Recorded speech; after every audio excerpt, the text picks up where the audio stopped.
Steel and Hands seminars. This is our number 6 of the Cracking the Bamboo Ceiling. My name is Dan Capper. I'm the chair of the CSEC this year.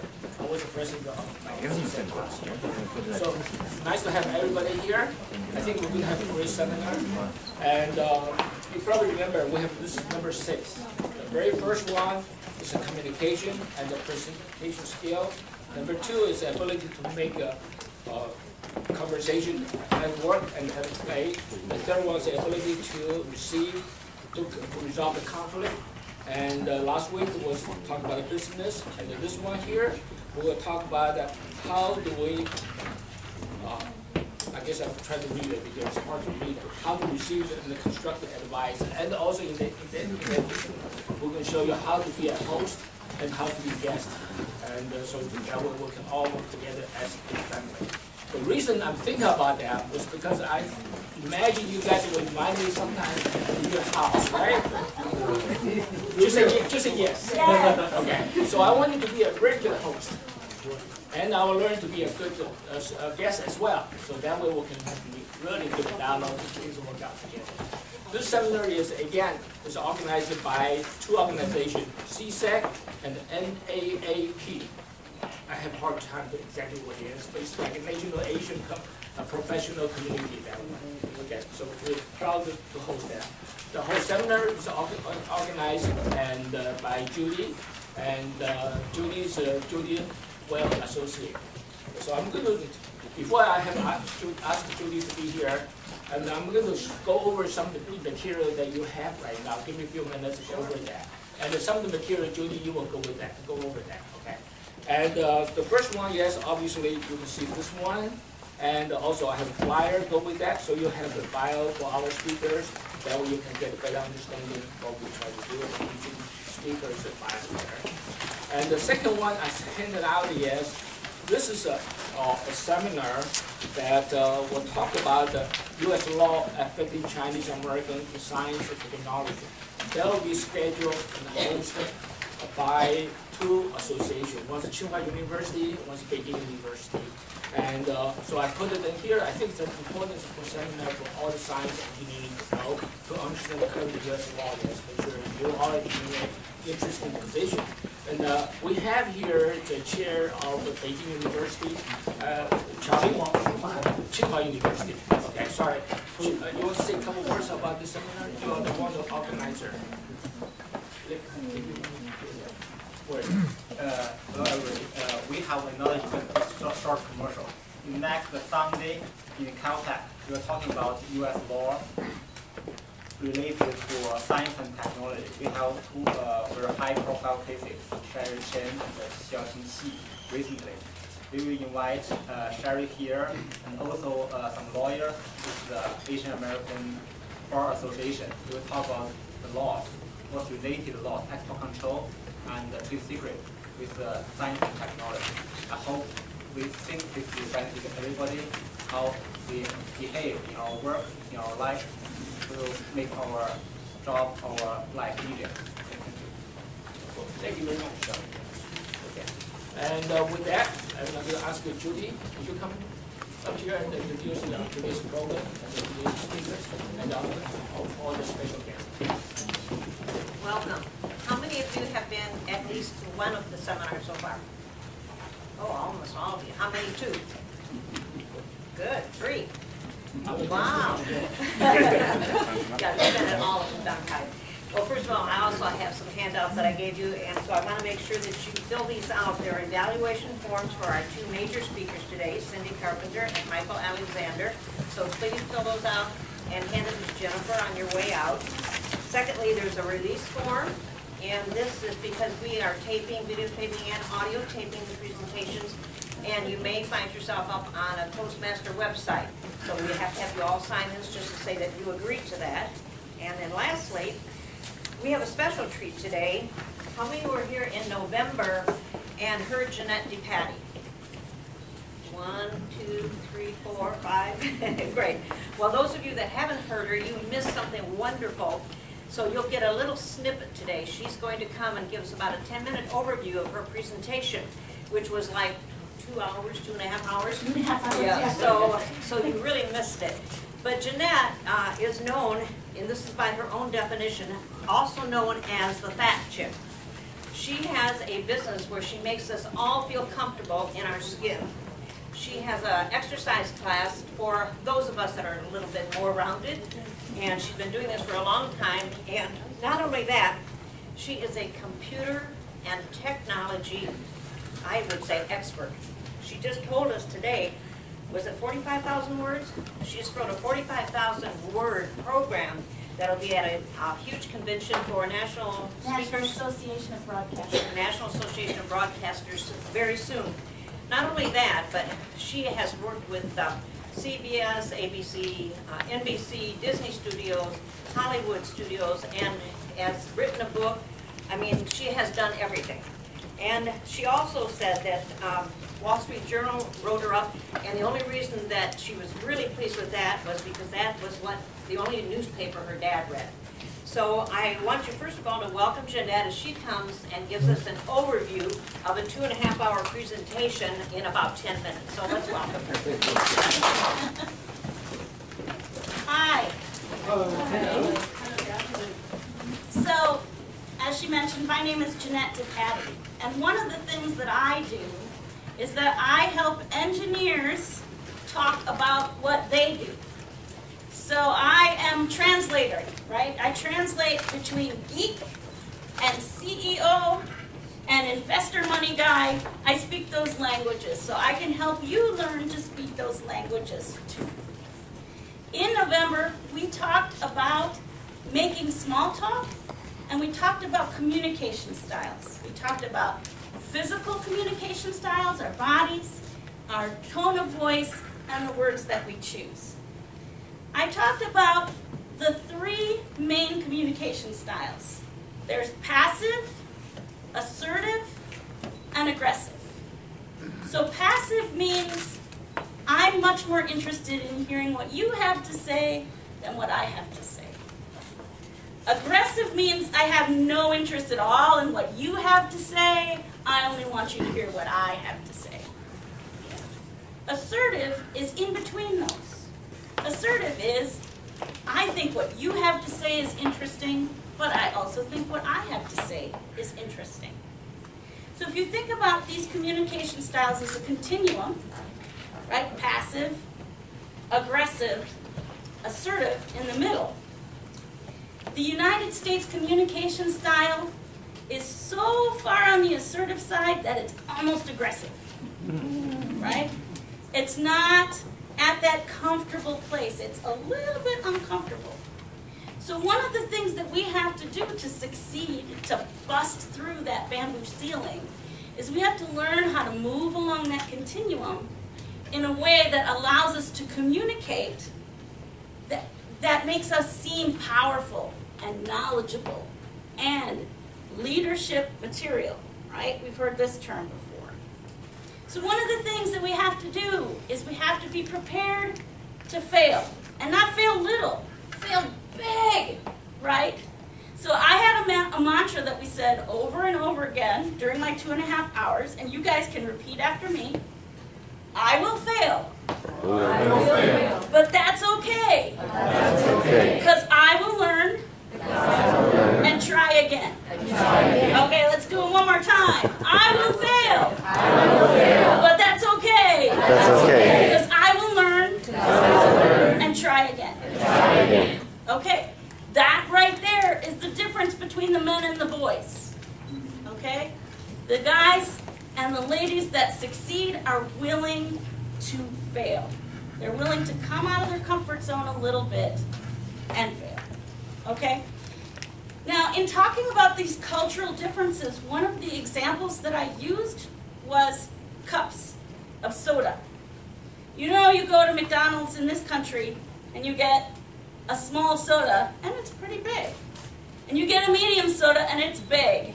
And you get a large soda and oh my God, you're drinking soda for days, right? This big soda. In other countries, like in Japan, for example, the large soda would fit comfortably inside the medium soda in the United States, that cup.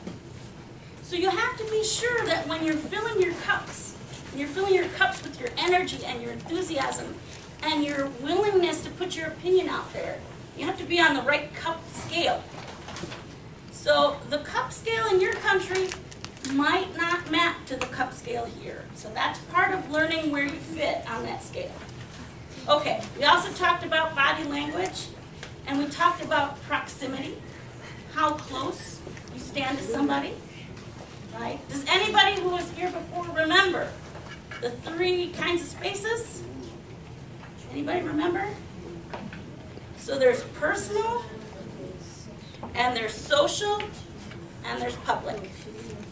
Personal, so is this an appropriate amount of personal space? No. See what he did? No. That's a clue. If you go up to somebody and they do this, you're too close. Okay? So a personal space, you want to be a comfortable arm length away. One reason is because then we can shake hands. Right? Firm grip, thumbs on top, 2 shakes. 1, 2. We're good. Right? Very nicely done. Give me a hand. All right. In the United States, we don't always shake hands. In some situations, more formal situations, business situations, we shake hands. A lot of times, we don't shake hands. There are other things we do. Does anybody know an example of something you do when you don't shake hands and you're meeting somebody? Kiss the girl. Kiss the girl? I don't know if you're going to be a guest in my home. So, if any of you have been on college campuses, right? Especially with dude bros, right? How you doing, right? There's the head flip. Hey.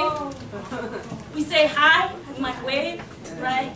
So the handshake is a very important tool. Just understand that it doesn't fit every situation. We also talked a lot about body language, and body language is important. Just going to move this down here. Closed body language or open body language? What does this mean to people? That you're defending yourself, right? Does it mean you're open to hear new opinions? How about this? Closed or open? It's in between, you're right. You don't quite know, right? This is in between. Closed or open? Open. What might somebody think when they saw me stand like this? I'm welcoming. Other thoughts? I'm confident, yeah? I'm smart, I know what I'm talking about? Okay, so those are some of the things that we talked about. So we also talked about art, music, and sports. 3 main occasions where you might need to make small talk. And this is something that you're going to need to practice, but I'm going to give you super cheat sheet, okay? Super cheat sheet. If you're talking about art, there's going to be a lot of people there who probably know more about art than you.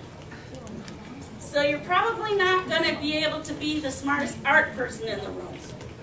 So there's a foolproof way to get around that. Talk about how the art makes you feel.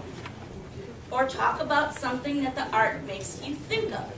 So you look at a picture and you say, when I look at that picture, I feel like I want to go hide in a very small corner, right? Whatever it is. Or I feel like I want to run through a field, or I feel happy or sad. Because nobody can disagree with how you feel. Safe, totally safe. Music. That's all you need to know about art, by the way. That's it. Done. Music.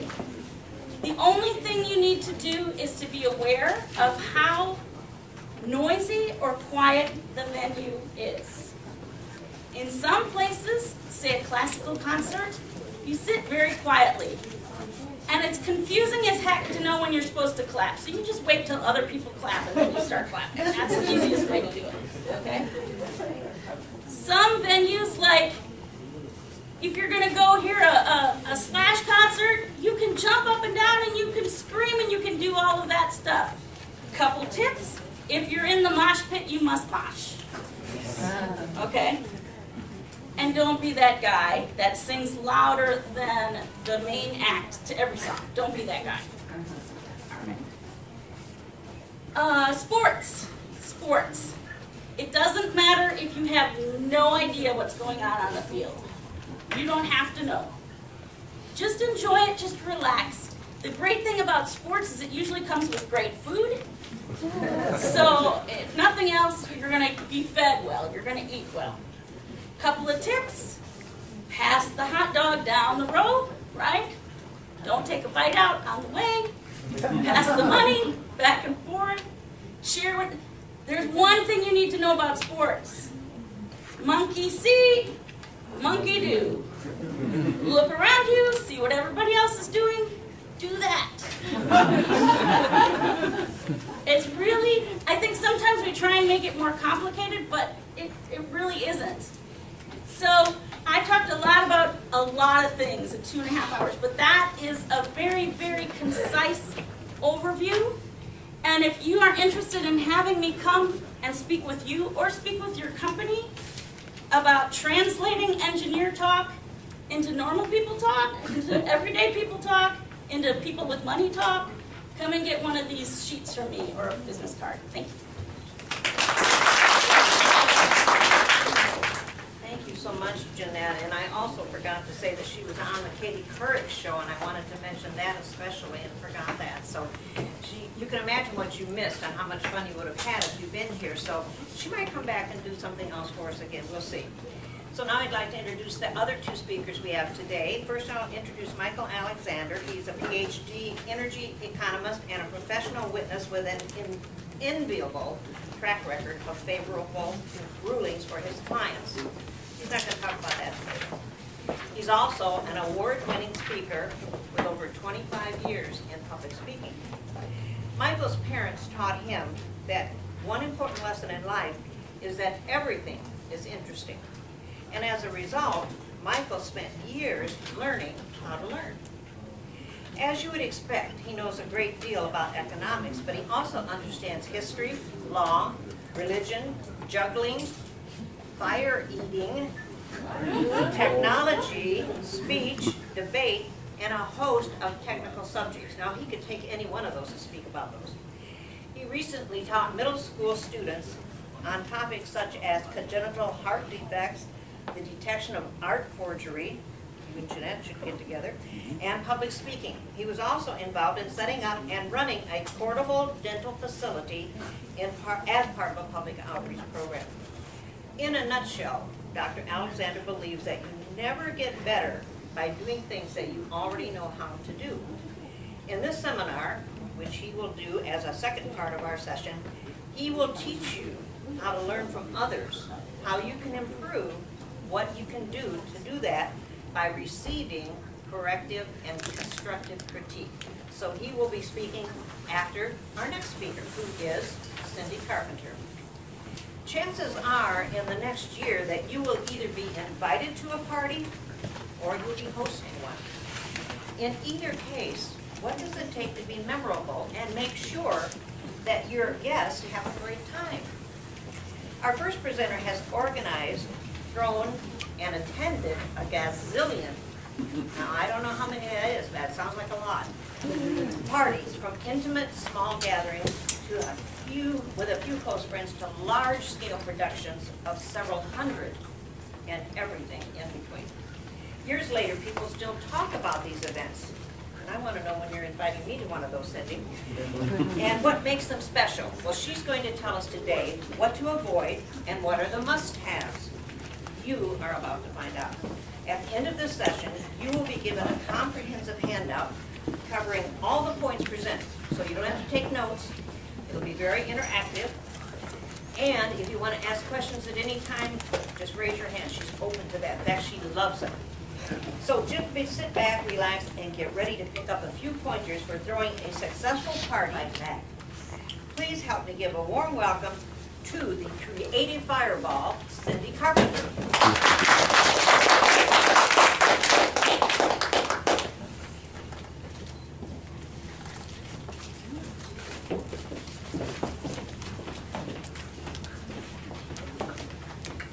I know you're here to learn something, but how about we just have a good time? All right? Good. Have you ever heard the expression, it's not what you know, it's who you know? Have you heard that? Yeah.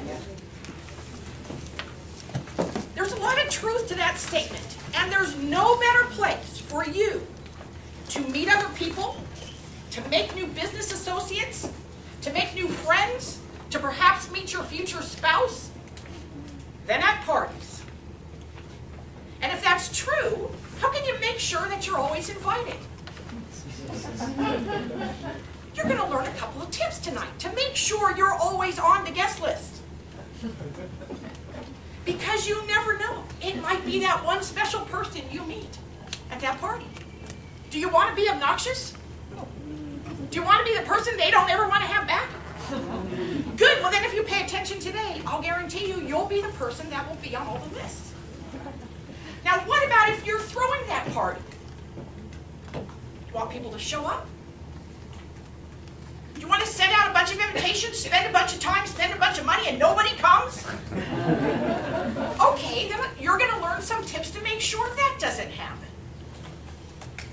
Okay? Now listen, if you have any question, if you're confused, if you need more information, there is no stupid question in this seminar. This is for your benefit to pick up tips, so feel free to interrupt me all you want. And you're going to set the direction that we're going to go in. Okay? And I'm going to need a lot of volunteers.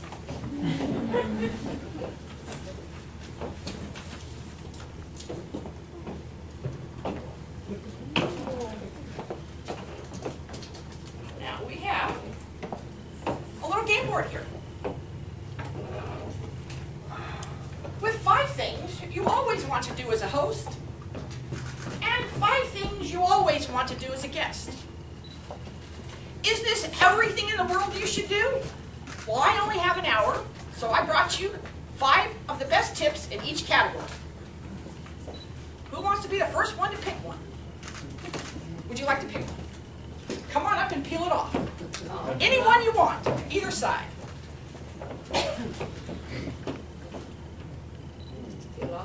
Oh, you want to be, you can do it out of order. Okay. 5 ways to be the perfect party host. Tip number 1. Have you ever thrown a party and found yourself with minutes to go until the first guest is about to show up and you're not done? Okay, based on your laughter, you're shaking your head, based on your laughter, I'm guessing, and how does that go? It didn't go well. It did not go well. Because why? I wasn't ready. You weren't ready. She wasn't ready. Listen, I don't care how good of a planner you think you are. Wouldn't you prefer to know that you were completely done instead of, what is your name? Loya. Loya. Instead of being like Loya, you don't have everything done and the doorbell starts to ring? Because you can't possibly plan for every eventuality that may happen. So however much time you think you need, how much time do you need to plan a party? How much time do you need? A whole week. Okay, if you need a whole week, then I want you to give yourself a week and 2 days. 25% more time. How much time did you plan for your party, Loya? 4 hours. 4 hours. Okay, so how much time should she have planned? 5 hours. 5 hours, that's good math. That's 25% more. Listen, okay? Listen, because stuff like this will happen. I have this party, a small intimate dinner party. I had 8 people that were coming over. I had planned it for a week. And it was a costume, sort of a costume dinnerish party. And so I had this outfit that I had slaved over. And I wanted to make spectacular food. So it's getting close to the time when everybody's supposed to come over. and I'm trying out a brand new dish, which, by the way, we'll talk about later. That's not a good thing to do. Okay, I have on the stove this pot of carrot tomato soup with a lid on it, and I'm doing a million things like you, running around, and I turned the heat up a little too high, and about 20 minutes before everybody was set to arrive, poof! It's all over me. It's all over the kitchen. It's all over the stove. It's all over the floor. And I'm minus one dish. Now, how do you think I felt? I mean, I'm not in a good mood to receive you coming over. Because now I'm freaked out. If I had allowed enough time, I could have told my husband, could you please clean it up? We'd have enough time. And I could have changed my clothes. See, you may forget the napkins. You may have something. Oh, my God, honey, run to the store. I need some butter. So just however much time you need, whether it's a week or whether it's 4 hours, allow yourself 25% more time.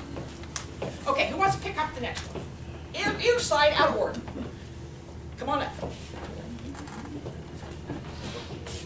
You want to go for number 5? This is on being a perfect party guest. I'm hungry. Okay, now, good, I'm glad you're laughing. Okay, here's what we're going to do. I need 3 volunteers. And all you have to do, come on up, you raise your hand. All you have to do is read a sentence. I've got 1 volunteer, I need 2 more. All you have to do is read a sentence. Come on up, Roy.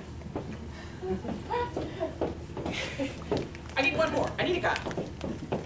Come on up, since you pulled it off.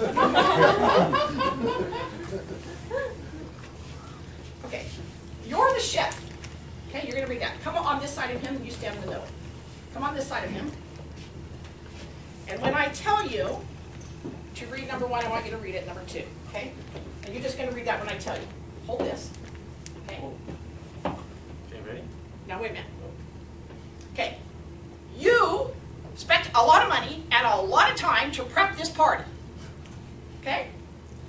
She's your first guest. That took you a lot of time. That's your special recipe. Please read what's on the card and say it to her. Hi, I'm so glad you could make it to my party. I spent all day making a huge batch of my famous chocolate chip cookies. Would you like to try one? Now, just read that. Oh, no thanks. I ate before I came. Okay, I love the fact that you're laughing. Now, please read that to her. Okay. Hi, I'm so glad you could make it to my party. I spent all day making a huge batch of my famous chocolate chip cookies. Would you like to try one? Okay. Read number 1. Of course, your fame has spread. I've heard about these cookies. Can I have 2, please? Okay, now take the 2 cookies. Now read number 2. Oh my God, these are awesome. No wonder you're famous for these cookies. I must get the recipe. Okay, now, tell me, how did you feel when she didn't eat anything? You didn't really like that. How did you feel when she took not only 1, she took 2, and she said, oh my God, your fame has spread, and these are delicious, and you rock. Right. Oh, it feels good. Okay, that's the point. If you're throwing a party and you spent a bunch of money and a bunch of time, you are not being polite to say, oh, no, I already ate. Your host won't like it. You think he wants to be left with hundreds of dollars of food left that he spent? So don't be polite. Say, oh, no, it's okay. Keep your food. That's why you're there. Thank you very much. Give him a hand. Okay. Would you like to pull off the next one since you're right here? Yes, anyone you want.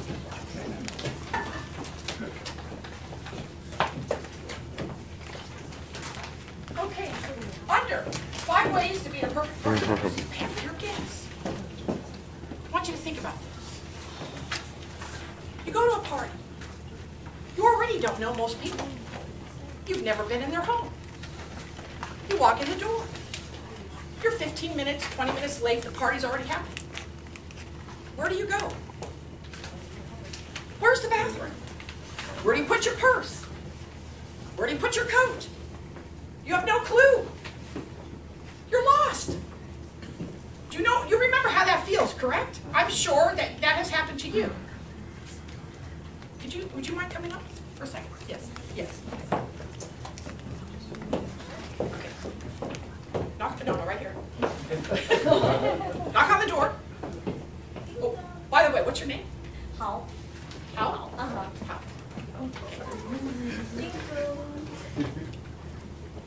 Hal! Hi, Hal. I'm so glad you could come. Come on in. I want to show you around a little bit.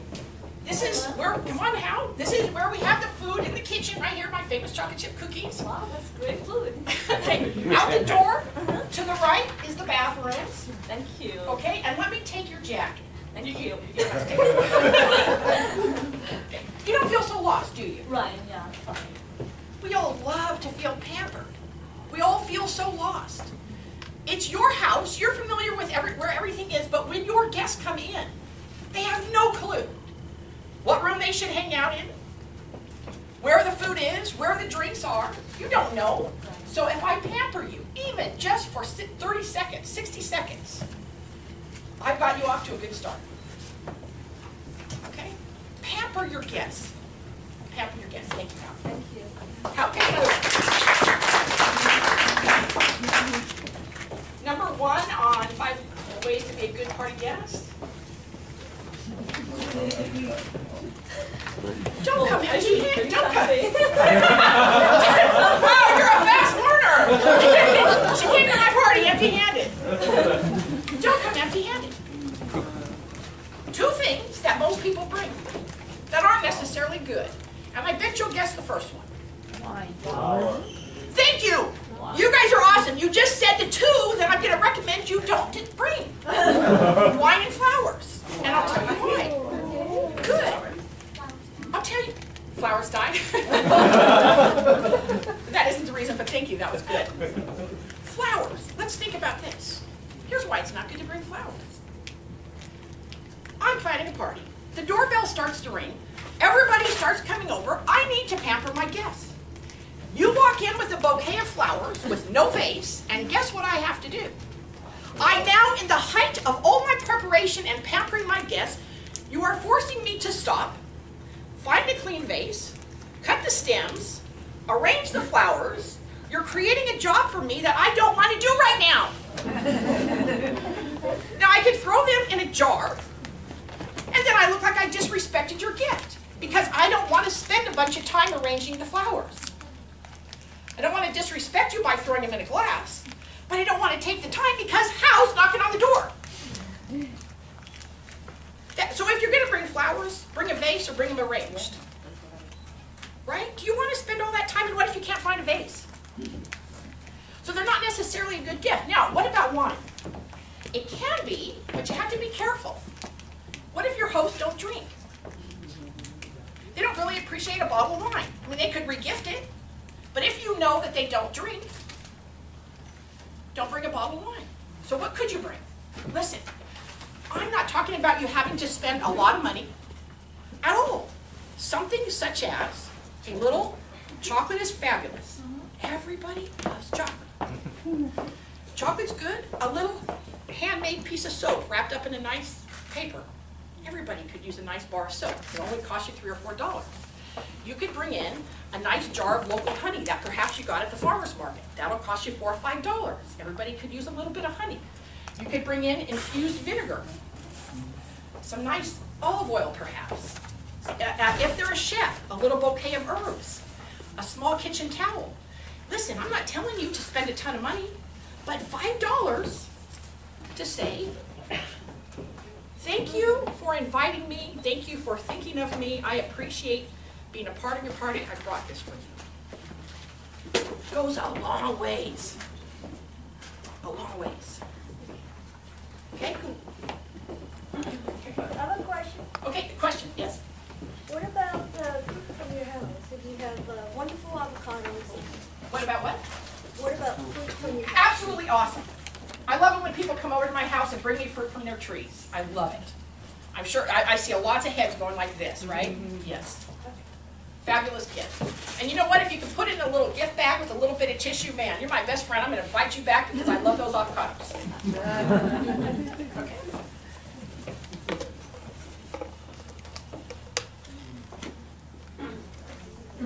I'll stop food and drink.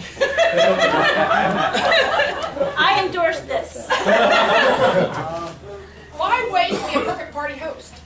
You need to have food out before your first guest arrives.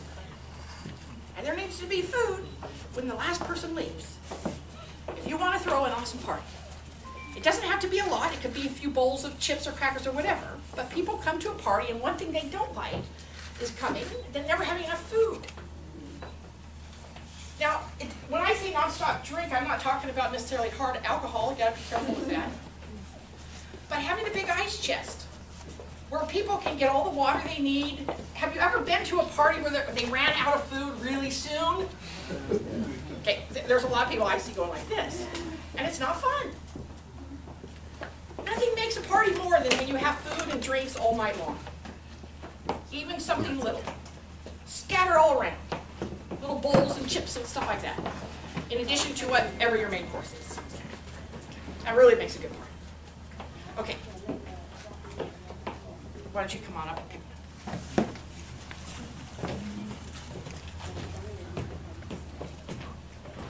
Okay, number 3 on 5 ways to be the perfect party guest. Number 3. Don't show up early. You are not being polite when you come early.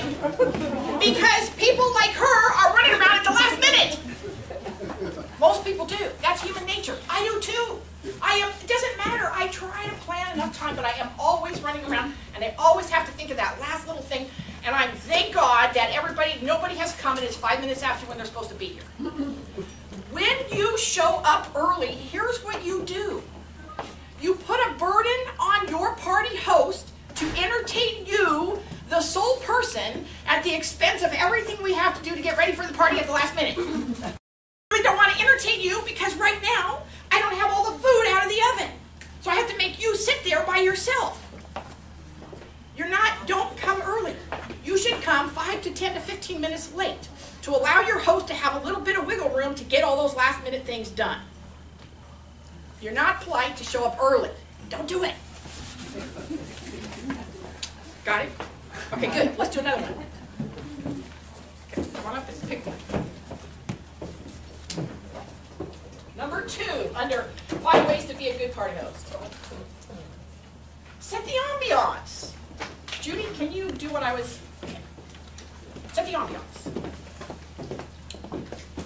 There's 3 things you should always do to help instantly get everybody into the mood. And if you remember these 3 things, you can take any atmosphere and turn it into a party almost instantly. 3 things. She's getting it ready back. It wasn't plugged in. Oh. Is it down now? Okay. Can you hit the lights and the music for me, please?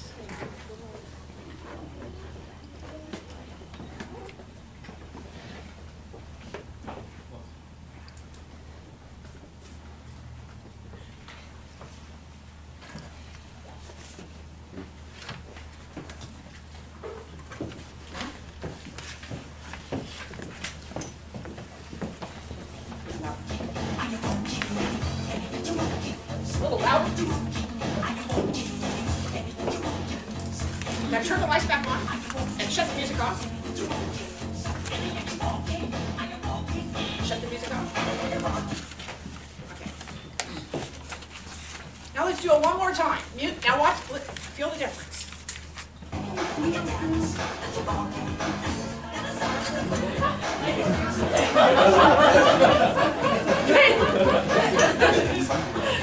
Okay, you can turn back on. Do you feel the difference? You feel the difference? Do you smell the toast yet? Can you smell the toast? Yeah. Smell that? Oh my gosh. Oh. It smells good. Yeah. Smell the toast. What? Is it burning? Ooh, yeah. Toast is burning. Just unplug it. See, that's why you gotta allow 25% more time. Just burn the toast.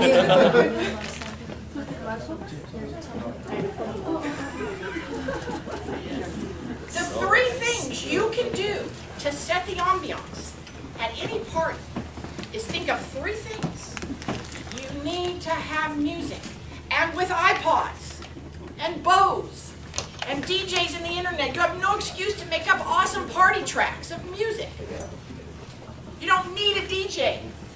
We have iPods. Number 2, the lighting. Nobody likes bright, harsh lighting at a party.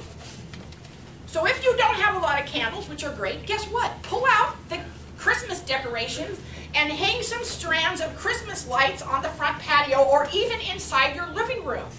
Your single friends with the flattering light will love you. And think about the scent. When somebody walks up to your door and they already can smell the pizza on the barbecue. They haven't even walked in your house yet and they're already getting in the mood because it smells good. And it sounds good. And then the lights. Those 3 things alone.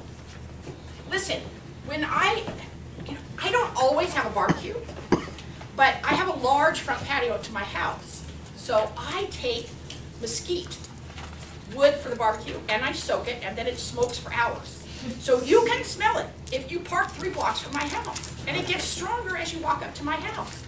And it smells so good. At Christmas, I'll take cinnamon, nutmeg, real vanilla, real ginger, grate it into my crock pot, and I just plug it in and let it go for hours. And you walk into the house and it smells so much like Christmas. And I get so many comments. Oh, it smells good in here. 3 things you can do to get everybody in the party mood. The scent, the music, and the lighting.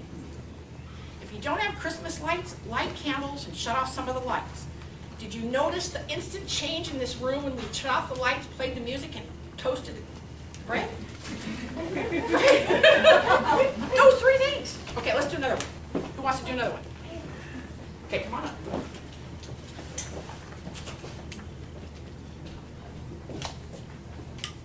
Number 4 on 5 ways to be a perfect party guest. Compliments and thank yous. You want to be invited back? I'll give you a hint. Because if you do this, nobody else does it, so you'll stand out. You go to somebody's party, they spend a bunch of time, they spend a bunch of money, so you spend 2 minutes to write a handwritten thank you note and stick it in the mail. Not an email. Not a text. Tell me how you feel when you get a letter in the mailbox with your name on it, written in handwriting, and you open it up and somebody tells you, you had the most amazing pot roast at your party. And thank you for inviting me to what I think is going to be my future husband.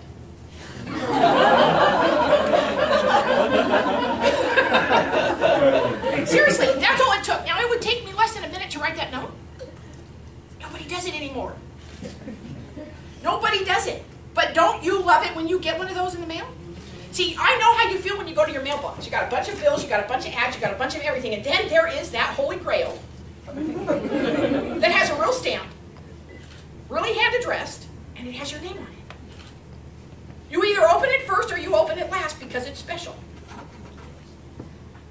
If you went to a party, find something you loved about the party, compliment your host, and take out 2 minutes and send them a note in the mail.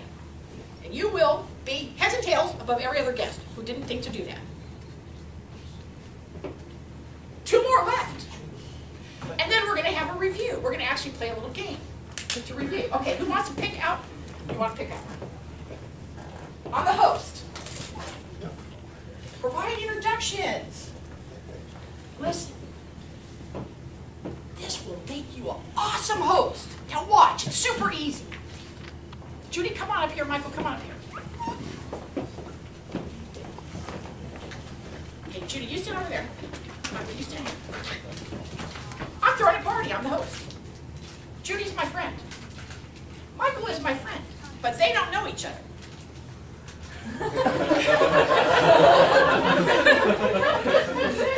Now, since she's my friend, I know about her history and about her. Since Michael's my friend, I know a little bit about him. This is all you have to do, and you can make your parties come alive with energy, and everybody will have a good time. So Michael walks in the door. He brought me a little gift. Great, flowers. But I say, Michael, I'd like to introduce you to Judy. Judy, guess what? Michael has been a member of Toastmasters too. Michael, how nice to meet you. Okay. But all I did was, I found what they had in common so that I spark a conversation between these two. Judy, this is Michael. Michael's been in Toastmasters too. So now, if that was a real party, your next thing would be, oh really, where? Okay, and the next thing I know, they're off on their conversation, and I leave them alone to go make another introduction. I only have to be like the match that lights the fire between these two by giving them something they have in common. That's all you need to do. I've done that at parties, and I have seen people who I have introduced that have come into the door hours later, still standing in the same corner talking to each other. Seriously. I mean, I have this friend, and he's into all kinds of conspiracy theories, and he's into the internet. He doesn't want to put his picture on Facebook. And then I have a friend who's really into internet technology and all that kind of stuff. All I had to do was tell him that he doesn't put his picture on Facebook, and he's really into internet technology, and these two were off and just in their own world. Oh my. I never had to do anything else. They were happy as can be. Both of them said, man, what a good time I had at your party tonight. And they met somebody new. All you have to do is the length of time it pretty much takes to light a match. It's your party. You know your guest. You know a little bit about their background. Find what you think would stimulate you about him and just spark the match by saying, see, I don't know either one of you. Listen, tell me some things you do, and as soon as you hear something you do, raise your hand. Do you like to cook? You don't like to cook?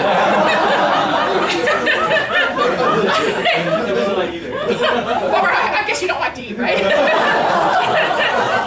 You're just used to. Okay, but some things say, do you like any sports? I like swimming. You like swimming? Do you swim? Yes, yes. Do you like swimming? Do you swim? Also. You swim also. And what do you swim? Swimming, You swim in the swim pool at your house or at the park? Usually go to outside. To an outside facility? Yeah, outside. 24 Yeah, hours. 24 hours. Yes, I also like to go swimming 24 hours. I also have the machine. They're already doing their thing here. I'm not even helping them, okay? See, she's still talking to him. I don't know either one of these, but they're into swimming. Yeah. See, that's all you have to do. Just a second. And now you can have fun talking about swimming. Judy, while you're up, do me the service of the last one. Oh, I'll take two. You'll take two. She'll take two. Oh, 5 ways to be the perfect party guest. Oh, I'm so glad this is last.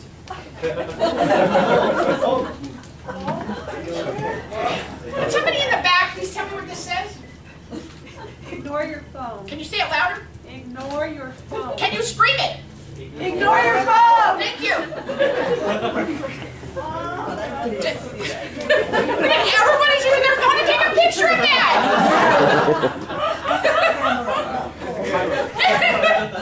Go ahead, take a picture. Okay. Listen. Can you just separate yourself from your phone for the length of time you're at the party so you can actually have face-to-face interaction? It's so painful anymore these days that invite people to your party and they're sitting on the couch in their own little world doing this. Okay, what's that? No eye. I mean, no iPhone, no iPad, no. No I. Yeah, no eye. No eye. If you want to be a good party guest, socialize. Yeah. Socialize. Let me say it again. Ignore your phone. Ignore your phone. Ignore your phone. I have a question. Your guests are engineers. You know, like the people working for companies. Okay, so your guests are engineers and they always have their phone. So what can you do? I'll give you levels of things you can do. the first thing you can do on your invitation when you mail it out is this is a no phone party. Okay, that's number one. Listen, I can make it for me. Yes.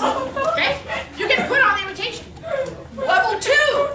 Put a sign on your front door. This is a no phone party. So when they walk in the door, now you can do any one or all of these depending on how much you want to enforce it. Number 3. If you think it's going to be a bunch of engineers that are on their phone, then do the following. Who's an engineer that's always on their phone? Okay, Dan Kai here. Let me take a camera with me. Welcome to my party. I'm so glad you came, Dan Kai. I want to show you a space we have. Come here, Dan Kai. We have a space set aside. If you need to use your phone, I have set aside this entire. I have set aside a room for the people who need to use their phones. I got it. You got it. So if you need to use your phone, no problem. Then you'll find everybody's in it. Then the party will be in.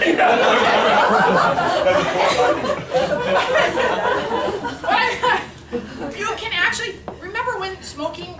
You know, you would designate a no smoking area. If you want to smoke, please go out on the patio. It's the same thing. If you want to use your cell phone, I've dedicated this entire area of my house if you need to check your phone or whatever. And if you're really hardcore, then when you go to the bathroom, take your phone and then frantically, oh, do everything you need to do, and then you go back out in the party. Now, what do you do if those engineers are sitting at your table ignoring you on the phone while they're having dinner? Strip. That would work. How could you re-engage that person? I think I will start a conversation with him and try to couple more, for example, like Yes. Well, just to have a small to understand his background more, or his interest, and I will find another people to match. I mean, like Yeah. Okay. Just restart, just to keep it in the room. Yeah, she's saying start a conversation, but it would be like this. Let's assume that I have 10 people sitting around a table and the guy at the end is just on his phone, and we're trying to have a great conversation with everybody around the table. What is your first name? Lee. So Lee's on his phone, he's doing his thing, and we're all talking, and he's just doing his thing. I would turn to him and I'd say, so Lee, so what do you think about that? Yeah. Okay, now, I would ask him, what do you think about that, Lee? What's your opinion? He's on his phone, he has no clue what we're talking about. He's totally embarrassed. Oh, he puts his phone down. Okay, can you ask me again? And all of a sudden you're re-engaged. Okay, you get the clue. See, you don't have to do all those, but that's multiple levels of what you can do. Now, here's what we're going to do. I'm going to cover these back up. How many more minutes do I have, Judy? Probably about 10, 15. Okay, so we're going to review. Put your notes away, please. No notes. We're going to see how many you can remember. So if you have notes out, you're cheating. Okay. So what I'm going to do is I'm going to cover these up. Okay. Actually, I need somebody to help me cover these up. Okay. Cover them up. Now, what I want is 3 girls on this side, and I want 3 guys on this side to come up here, and we're going to see how many you can remember. So I need 3 girls to come up over here. And we're going to do guys against girls. I need 3 girls. You were paying good attention. Come on up. You were paying good attention. You were writing notes. Put your notes down. Come on. Okay, I got 3 girls. Okay. I need 3 guys. Okay. I need 2 more. 2 more guys.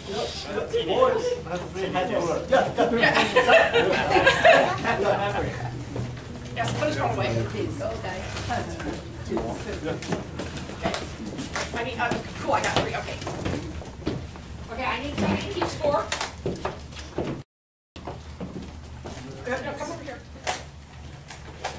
We're going to see how many you can remember. We're going to do a score between the guys and girls. Okay, you guys get to go first. You can discuss it amongst yourself. Give me any one of these 10. Oh, I needed my cheat sheet so I know where it is. Okay, give me one. Here? Yes, any one. Bring it here. Don't come empty-handed, that is correct.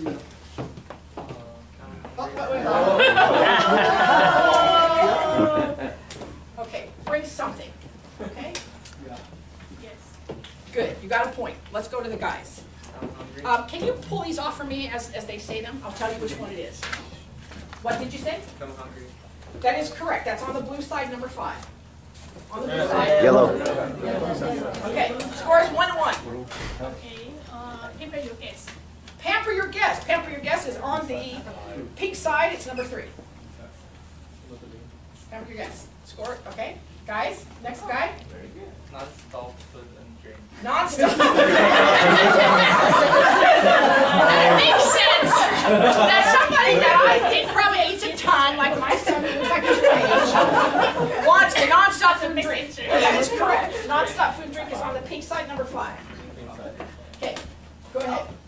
Prepare, 25% prepare. 25%, that is correct. 25% more time on the pink side, number 1. Allow 25% more time. Okay, the score is even. Ignore your phone. Ignore your phone, awesome. Ignore your phone is the number 2. Yes. Guys, that's good. You guys remember. I have a cheat sheet, you remember. That's awesome. Okay, now we're going to go back to her. Give your guest instructions. Not instructions. Introductions. Give your guest introductions. Okay? That's on the pink side, number 4. Provide introductions. Okay? Number 2. Set the ambiance. Ooh, nice. Set the ambiance. That's correct. Number 2 on the pink side. Okay, so far the score is even. You guys really paid attention because you don't have notes. Okay, girls?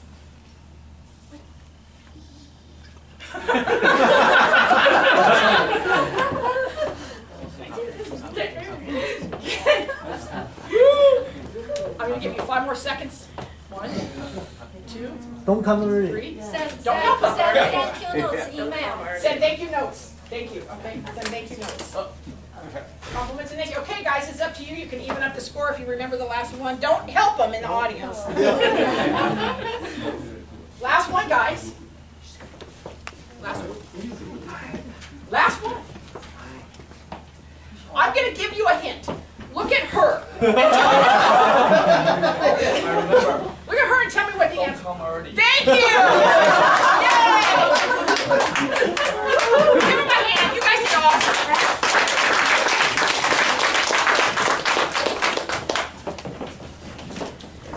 And that are the tips that will help make you an awesome party guest and will help you throw a party that will be remembered for years. Thank you.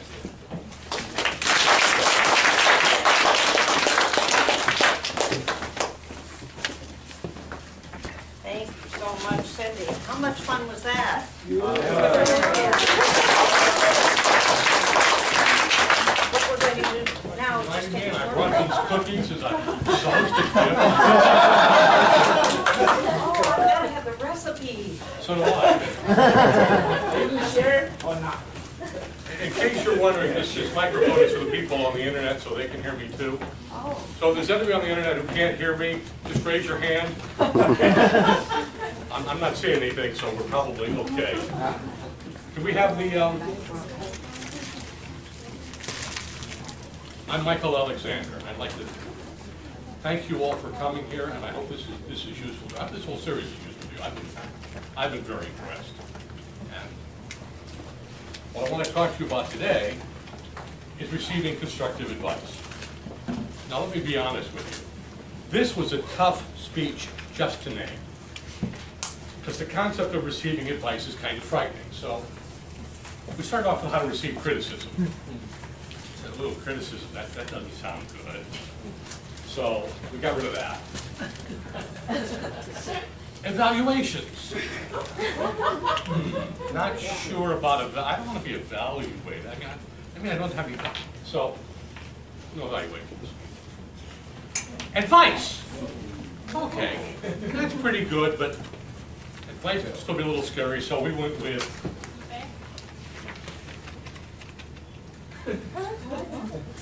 constructive advice. So, welcome.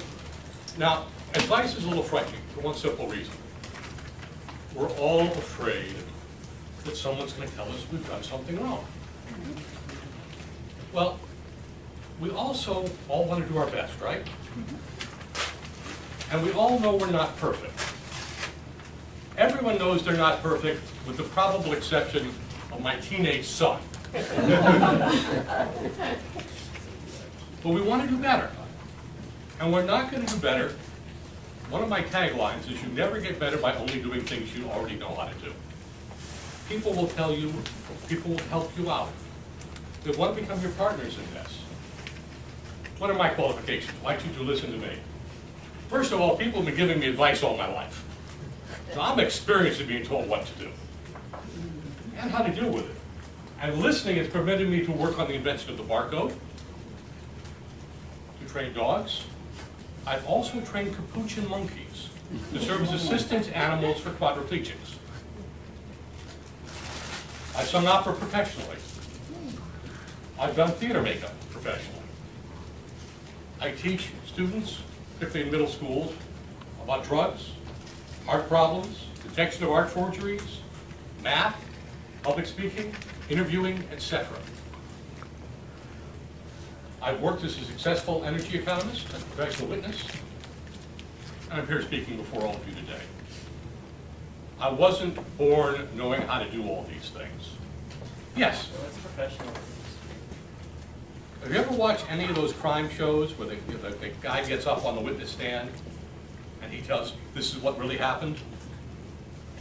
My job is to get up on the witness stand and talk about the way things actually were as an expert, not in what I saw happen, but what will happen if you do something, or what won't happen. So whenever the gas company, my most common example, whenever the gas company wants to raise the rate for natural gas, they have to convince the Public Utilities Commission that it makes sense. And they have to convince them to raise your rates, not my rates. And my job is to make sure that that's what they do. So I get called on the witness stand, lawyers ask me questions, and I explain why if they raise the rates this way, you'll be affected, this is how I will be affected, and this is why it's a good thing to do it that way. I get cross-examined by lawyers. It's a game. You know, people play football for a living and they get hurt. I play games for a living. I don't get hurt. But that's what I do. I sit there, I write the testimony, and I fend off the lawyers, and I tell people in charge what the right thing to do is. And if I do it well, and I convince them, because of course they've got a witness sign and say the other thing, the rates are changed the way I suggest. Yes? Could you talk a little bit your computer, because people on the internet, they cannot see the screen. Is that, I'm sorry? Are you in the mirror mode? Is it in mirror mode? Yeah. Can you see that from your? Okay, let me check. Sorry. Maybe you should have this. Okay, now I've got it in mirror mode. Okay. All right, keep going, yeah. Yeah. Okay. Can they see my PowerPoint? No, they don't. They see exactly what it is right now. Okay. How do we get my PowerPoint up here? Yeah. I don't know. Just go back when you did. I'm sorry. This is Take my. the challenge. Let's worry about it. Now can they see? But don't worry about it. Just keep going. Okay. Let me tell you about the advice that changed my life and why I almost didn't take it. What happened when I did. We talked about being a professional witness. The first time I served as a witness, the lawyers pulled me aside and said, all right, we're going to show this kid it's not as easy as he thinks it is. And they put me on a trial witness stand and they practiced with me. And they asked me questions. And I fired back an answer. And they said, and they tried another question. And I fired back an answer. They kept trying to trip me up. They didn't succeed. I was fast, I was aggressive, and I knew my stuff. And so I finished feeling pretty good about myself. And then the lawyer pulled me aside and said, Michael, I'm shocked. You did a really good job. But let me tell you something. The judge wants to like you. And so if you really want to score points with a judge and convince him, you have to be likable. So instead of being fast and hard and aggressive, we want you to think of yourself as a college professor. He said, you can't actually weld the leather patches on your elbows in court, but that's what you want to do. So be gentle, be kind, and be academic. Now I said, I just proved to the guy he couldn't knock me off the stand. Why should I listen to him? And then I thought about it. I'm an actor. I can take a different role. I thought about what he's talking about, remembering that I have to convince someone else that what I'm doing is right, not just doing it right for my sake. And so I developed a professorial style on the witness stand. The lawyer realized he could count on me to change things the way he needed to change. And suddenly we became partners. Instead of him just trying to defend me from the other guy, we were partners, we were working together. He could ask me questions and he could learn from me, we could go further along. And it changed my whole status as a witness. The judge realized that the judge sometimes has to ask questions. And the judge wasn't afraid to because I wasn't fighting him. I became a much more effective witness. But also, because I had this style, when we went into negotiations, they would put me in negotiations. No one wants someone negotiating who's going to fight with you. They want someone who's going to work with you and give and take. I listened. It changed my career. I became not just a witness, I became a negotiator. I did contracts. Public speaking I do changed as a result of it. All because I listened to what someone told me to do. Not because what I was doing was bad, but because he had something better. And I want you all to remember that. Now, do you all remember what Jeanette DePatty started off here? Had you all quote? I will fail, but that's okay, because I will learn and try again. Is Jeanette still here? No, she had to leave. Because I want you to think of it a little differently.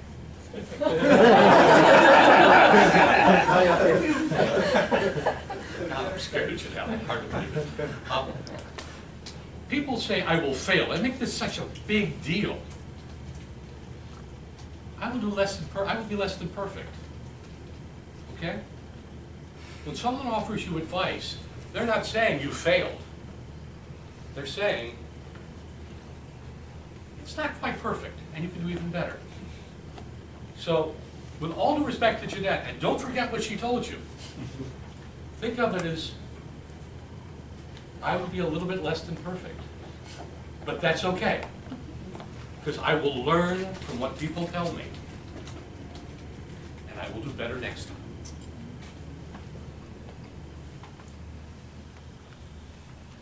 Where does advice come from?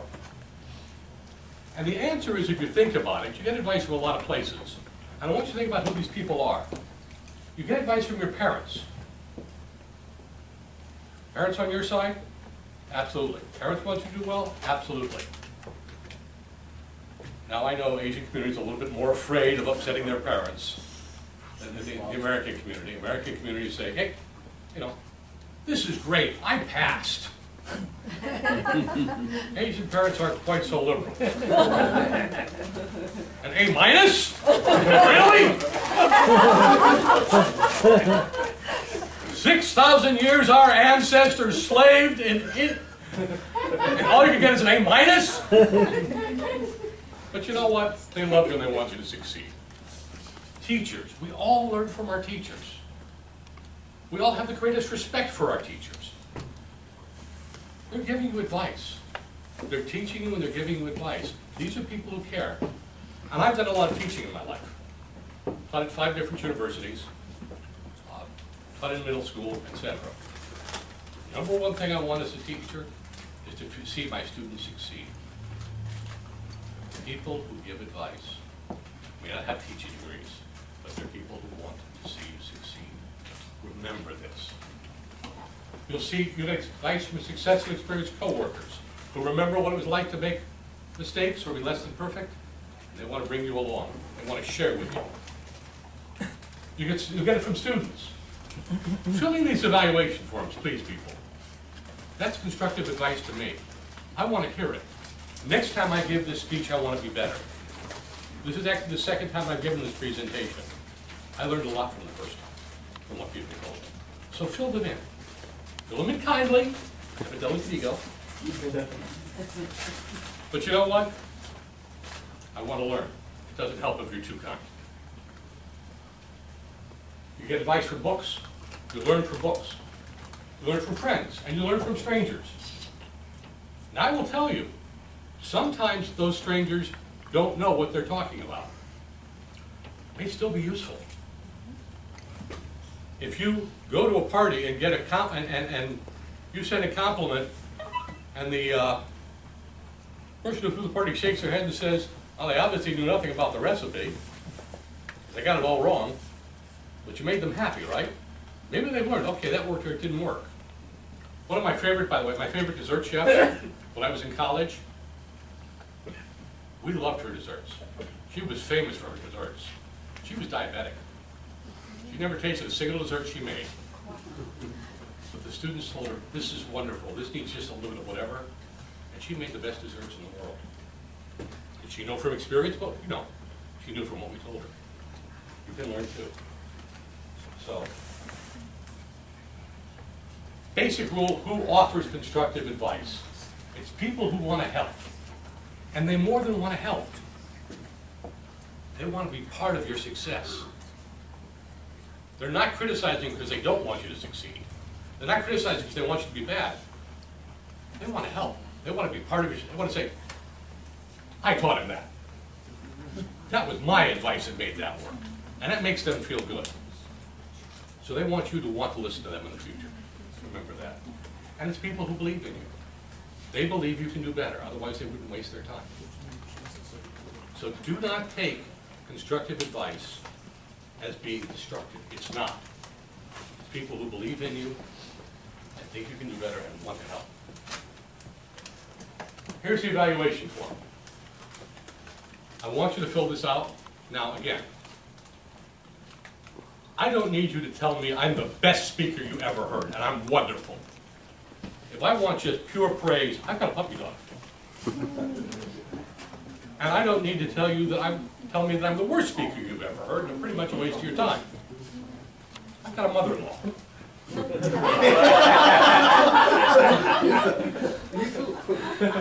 But what I want is, what did you find helpful? How can I improve? Tell me that. If something didn't work, that's great, but I know to do more of it. If it doesn't work, I know to do less of it. I want feedback and advice. When you are receiving advice, the first thing to do is stop and suppress your desire to defend yourself. Assume the person has the best of intentions. There are two reasons for that. Number one, they probably do. And number two, if they don't, and you smile at them, it'll frustrate the hell out of your enemies. So assume that they've got the best of intentions. They do. They really do. Do not take it as something which hurts you. And remember, there are benefits of getting, oh gee, I used the word feedback. That wasn't even on my list of disappearing words. There are advantages to getting feedback because you'll learn something and you'll be able to do better. Listen to what they have to say. Listen, make sure you understand it. Repeat it back. Make sure that you understand what they're suggesting. Ask questions. Don't defend yourself. Ask questions. Oh, what if I did this? What about that? I wasn't aware of this. What else is? So, and this is very important because you want to take control. One of the problems when people offer you advice, and particularly if you're from a shy culture, which I'm sure none of you are, is you withdraw and you stop hearing and you stop learning. And it's hard for someone else to get through that barrier that you've created in the process. So, ask questions, take control. This could be your getting information, not just them dumping it on you. And it'll tell them, I've gotten through to this person. This person cares. So that's very important. Say thank you. When someone offers you advice, they're taking a risk. They're taking a, You know, you could reject my advice. You could make me feel bad. I could have an enemy. And then I'm never going to help you again. But if you say thank you, you make me feel like you appreciate the advice. And pay attention. Now, sometimes the advice I'll give you won't be very good. Done, Kai? I'm here. Yeah. I'm not giving any bad advice on this one, though, so don't worry about it. Sometimes people won't give it, but listen and think about it. Or think about why they reacted the way they did. And then request time to follow up. Okay. You've given me a suggestion of how I can do this better. Can I talk to you about it in 3 weeks and show you my new presentation? Can I talk to you about it in 2 months and see if I've improved the way I deal with customers or with people? Again, this puts you in charge, not them, and it makes them partners.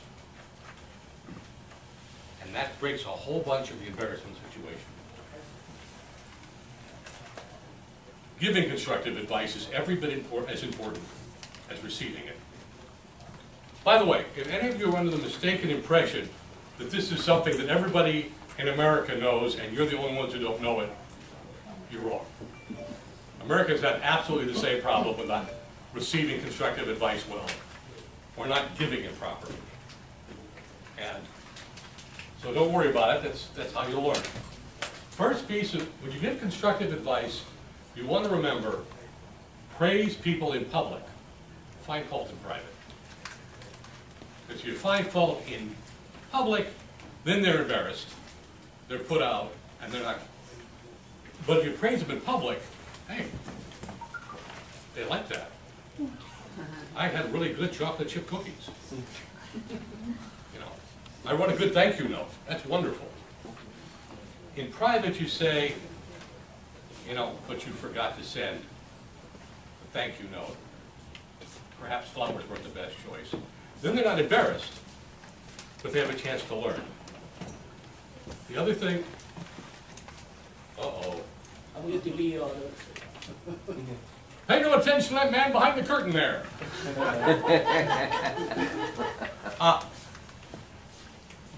The other piece of strong advice is strong advice. The best way to give good advice is what's called the sandwich method. When you're telling people that they have done something which is less than perfect, start off by telling them what they've done right. This puts them at ease. I really like the way you greeted people at the door. I really like the way you brought them in and talked to them. But, may I suggest it would have been even better if. So they start off feeling good, and just there's a little bit of tweak to improve. It doesn't hurt their ego. And when you finish up with a compliment. Really great party. Really liked what you did. Thank you so much. And then they can sort of, you know, they can swallow that. It's the sugar with the medicine. So, make it easy for them. Remember when giving advice that you want to talk about behavior, not personality. I think it would be nice if you spent more time introducing your guests. You don't care about your guests. Use evidence, not assumptions. Keep track of what's actually going on. What's actually right, what's actually wrong. So you can say, the graphs you presented in this most recent presentation were a little hard to read because of the colors or whatever. You're not putting the effort in. First of all, there's nowhere to go on that. You're not putting the effort in. And second of all, okay, now if you say the colors weren't clear, I know what to do. I have someplace to go. Again, description is not value judgment. The colors were a little bit startling, not bad choice of colors. That is how I talk to my dog. Bad choice of colors, dog. Bad, bad. My wife keeps reminding me the dog is colorblind. And discuss. Don't tell them what. Say, this is what I see. Is there something we could do to make this work better? Okay, the same thing as I said from the one side of receiving the advice. We want to go on the other side and giving the advice. Bring them into the conversation. Make this a partnership. People like being partners. They don't want to be told that they're wrong. So work with them.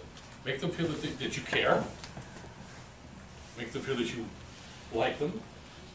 And make sure that they understand what it is you're telling them. And give them information, not gossip. Peter said he didn't understand what you were talking about. Okay, why didn't Peter understand? I don't know, but Peter said he didn't understand. That any use to anybody? Makes Peter feel good if he's there, but that'd be in public. So, again, make sure that you're very positive in public, save the negative for private. And on both sides, giving advice, receiving advice, make it a partnership. Learn from the other person, work with them, make them feel good about what they're doing so far, or about the advice, about your paying attention to what they're giving you. Because giving advice is work too. And work from there. All right. I'm going to start off with my own exercise here. I think, Judy, how am I doing time? Oh, fine, 15, 20 minutes. Oh, okay. So I want you to pair off, and because I want you to see how this feedback feels, I want you to pair off. Person one is going to say, I found the graphs on your last report confusing. I want person number two to just apologize, look down. Don't do anything else. So, pair off. Good, pair off. Honestly, get up, have a seat.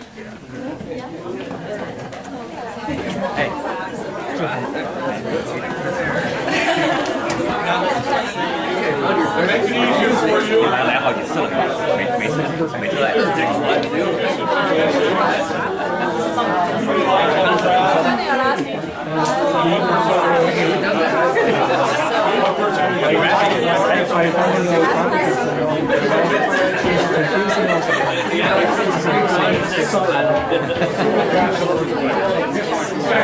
I like when you start figuring out which part. It's a really good party. So yeah, we can see. You have to base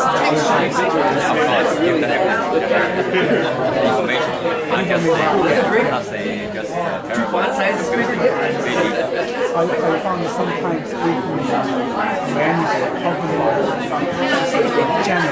it's really confusing. Just to say, you are not good at something, but if they didn't point out which process never had more than 3 levels information. Because it's talk about it's all the way down. Okay. Okay, you had a chance to get started there? The opinion may not How did you feel? Clear statement. Person number one. How did you feel when person number two didn't look at you, didn't pay attention to you? Did you feel satisfied? No. Person number two. How did you feel when you just withdrew? Uncomfortable, right?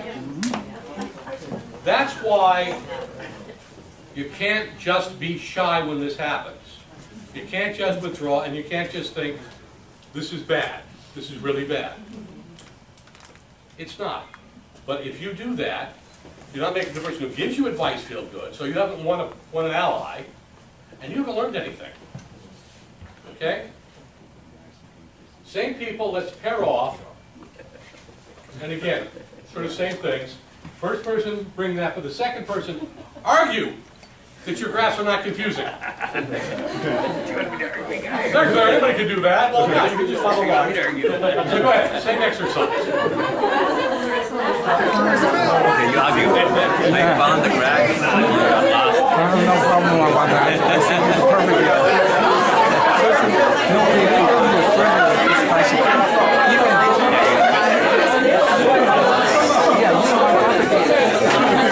Why is that a good part? As long as you have some room for improvement.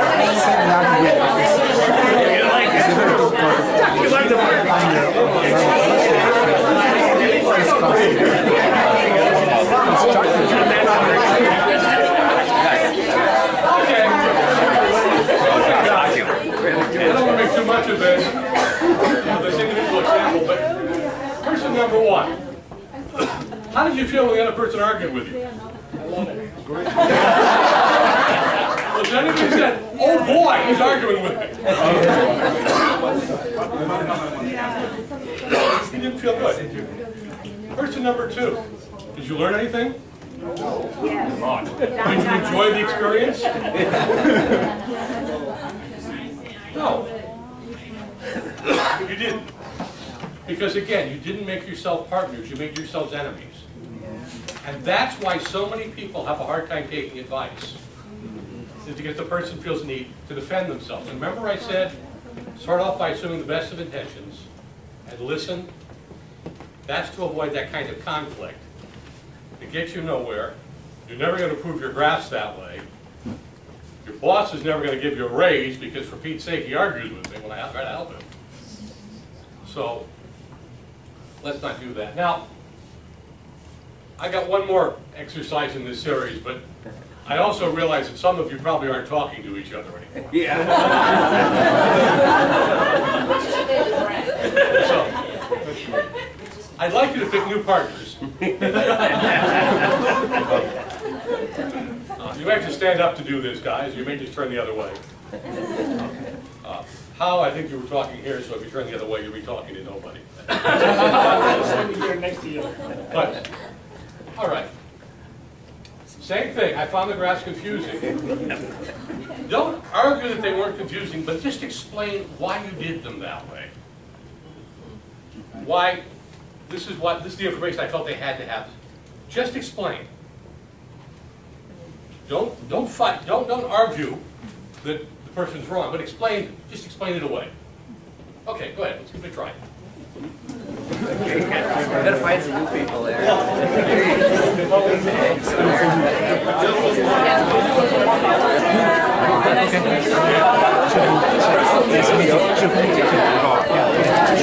Sorry about that. Okay, my degree is not perfect, but they say I have my reason to that way because I like to focus on the change of this I like to hear from you how I can make it better, how I follow the best practice and go over and just stand up. Well, on my side, I'd have to say, maybe I've lost control!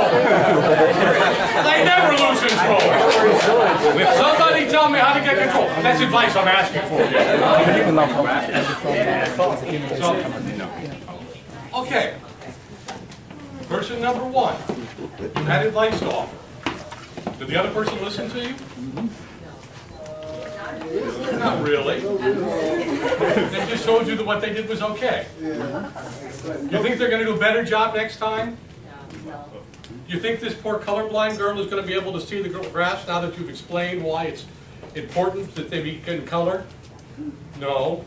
You're not going to make anything easier for her or for this poor gentleman who can't count past 4 and therefore the 27 lines. You know, you're not going to look. Nothing's going to get better, right? Now, the person who justified what they did. Go ahead, Roger. I was thinking it can get a little bit better because he said, well, there's a lot of detail in it. And then as the guy that was complaining about it, then I'm kind of pushed to say, well, maybe you could do this a little different or that a little different. So it's better than no response at all. It's better than no response at all because at least you heard and were engaged. Mm-hmm. So that's an improvement. But it's still limited, right? Well, when you finish defending yourself, did you perhaps feel a little bit, and you may have felt a little bit better that, like, I held them off. Remember I told you about the advice that I got? Mm-hmm. I held them off, or it didn't get past me. I stopped him.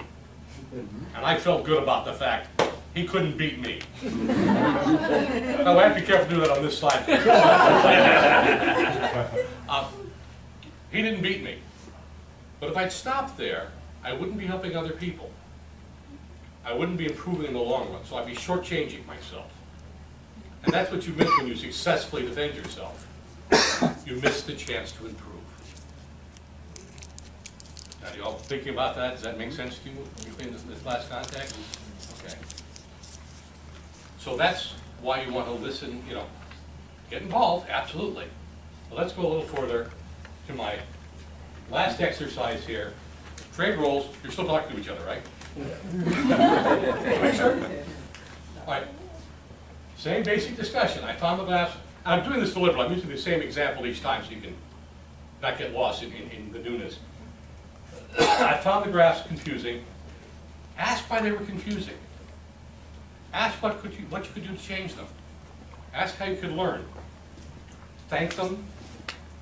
Ask for follow-up. And let's see how that feels to people on both sides, okay? So, ask how they're confusing, listen, repeat, ask for suggestions. One more time. Help me to make some modifications, change some ways I can get better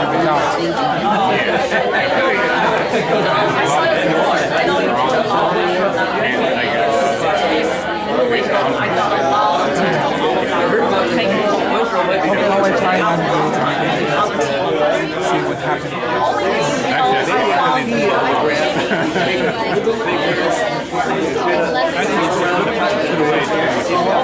The process also moves forward. Yes.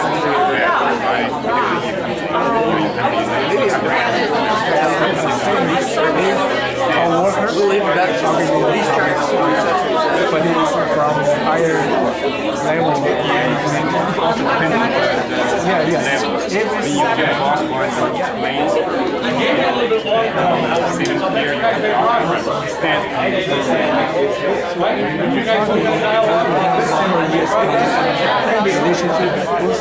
Side outstanding well, that could be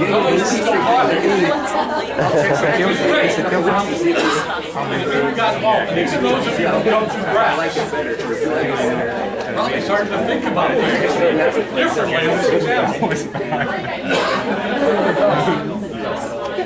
Okay, can I have you? Remember what I said about asking for follow-up in a couple days or a couple weeks? Get together afterwards, folks. You're cutting into my time. This is where the dialogue. Did you feel like you were working together? Yeah. Did you feel good about offering them advice? Yeah. Did you feel like you're going to do better in the future with this stuff?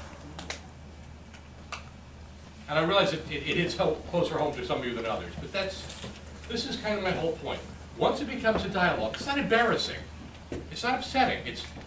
This is classroom stuff. This is stuff you're learning. This is partners. This is friends. This is people who want to work with you.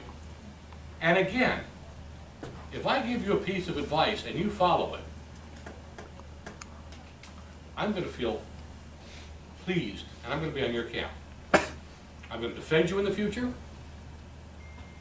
I'm going to want to see you do well. And I'm going to keep giving you advice, keep helping you get better. Because that's what I want. And that's what you want, right? You want to get better. And you don't want it to come from someone who you don't feel comfortable with. So make them a friend, make them an ally. And things will work better for you. You have a question. I do. May I suggest you raise your hand a little further? Because this wasn't quite I did, but I don't want to interrupt you. See, she's saying what's the problem. Thank you. I will think about that. Is this better? Go ahead. Okay, thank you for the advice. I forgot my question. See, I'm working together already. Oh, I was going to say, if the reason why I made the colors confusing to you was because I had another point I'm trying to get across, then should I, in that situation, should I at least explain, maybe you weren't aware of the point I'm trying to get across. In that situation, should I at least explain? Excellent, excellent. And the answer to your question is absolutely yes. This is why it's a dialogue. You don't want to just say, no, I'm trying to get this across and quit. But to say, okay, this is what I was trying to get across, and apparently it didn't work. what could I do that would be better? And then the person who's working with you would say, oh, good point. Maybe you could try, instead of using colors, putting markers on it. Maybe you're right. Maybe you need to bring them up, you know, the fancy flashing stuff I did, bring up one line at a time so we can sort of see the trend develop. Instead of, you know, different situations will be different. But yes, you do want to say, this is what I was trying to get across. But acknowledge that it didn't get across and ask for advice on how can you make it get across. It's not going to get across no matter how much you wanted it to, magically. But the other person can work with you. Or in some cases, they'll say, you know what? Maybe you're right. Maybe you just had to do it that way. But let me think about that. I'll come back to you in a week or two. Yeah, it's a little Yeah. tricky to explain. It's a little hard to draw a line between explain without making them feel you're defending yourself. Yes. But that's why, as I say, all right, this is what I was trying to do. Obviously it didn't work. What might work? So you're letting them know what's going on, and they may not know what's going on. And you're letting them know what the problem, making sure they understand the problem you've got. This is what I talk about, making a partner out of it. If they just say, you say, oh, okay, I'll stop using so many lines or so many graphs, then you're not really making a partnership out of it. You're just, I mean, you haven't gone all the way back to, yes, okay, sorry. But you haven't brought them a full partner. You want to make them a full partner. And again, think about what you learned to do in the classroom. You know, the teacher asks a question and says, you haven't got that answer. You know, you ask the teacher, well, that's what it's trying to do. It's what I'm trying to say. You know, particularly with language things. No, I was trying to explain. I was trying to ask where the bus is. I'm sorry, you know, if I used the wrong word and you couldn't understand why I asked about a car. I didn't get across the fact I wanted the bus. You know, make sure they know what you're trying to do. Absolutely, but don't do it as a no. You're wrong. Do it in a friendly way. This is what I'm trying to get across. And so work with them. Absolutely. Great question. It really is. Especially when your hand's up here. And you notice she didn't defend herself and explain what she was trying to do or ask me a question. She just sort of said, okay on that one. Work on that. See, I'm making it tough on you. I really am. She's never coming back to one of my presentations. This is the last one in the series, so I'm not that worried about it. Okay. Any other questions? Yes? Yeah, I have a question to go back to, I'm sorry, but to go back to something like the point about constructive advice, for example. Think about if the person who gives you advice really couldn't hit the point. Maybe some of his advice is good, but some of his advice is off. And that will give you the impression that I'm not so bad, or you appear off. Why? How come I don't understand? Okay. That guy is asking me to. Could you repeat the question so people okay. can hear? Yeah, the question is, what happens if someone gives you advice and they've missed an important point, they don't understand what's going on? Yeah. And that's key too. The first thing is, again, engage them. Now, in some cases you're going to get advice that isn't good advice. I mean, realistically, that'll happen. Remember, the person is trying. They want to work with you. And you want to do a dialogue where you say, to some degree, this is what I was trying to get across, this is why I did it that way, what would you recommend? Or, this is, you know, when I invite people in, this is what I'm trying to accomplish, whatever. So, you work with them, you think about it, you acknowledge what they've said, and ultimately, then you take it home and decide, is it useful advice, is it not useful advice? And I will go back and say, you know, I was running for mayor, and you gave me some really interesting advice on how to appeal. Are you taking notes? Yes, I am. You gave me some really interesting advice on how to appeal to the electorate. But I'm not sure it works with my style. I'm not sure it worked with whatever. So I appreciate it, and I'm open to more feedback. But in this particular case, it's not going to. In this particular case, I'm not work. It didn't work for me. So you listen. You make sure they know that you've listened to them, that you've considered it, that you consider that they're trying to help you. But sometimes they will be wrong. A good example of that. I think you've heard this before. I have a teenage son. I get a lot of advice from my son. I don't take all of his advice, which is, of course, one of the reasons why I don't have hair down to mine. But I listen to him and make sure he knows I appreciate him. I talk to him about what goes on, and I assume that he wants to help me. You know, and the same is true with everyone else. Sometimes people are wrong. They'll ask for advice that doesn't quite work. They won't know what you do. Sometimes it'll be good advice even though they shouldn't know anything. And sometimes they won't. But at least make them feel good about it. At least you consider what they offer to be important, okay? So listen to them, think about it. Don't consider it to be a sign of failure or a sign that they're stupid. Assume the best all around. Yes? Now I've got 2 minutes. I'm sorry. It's a feel neutral and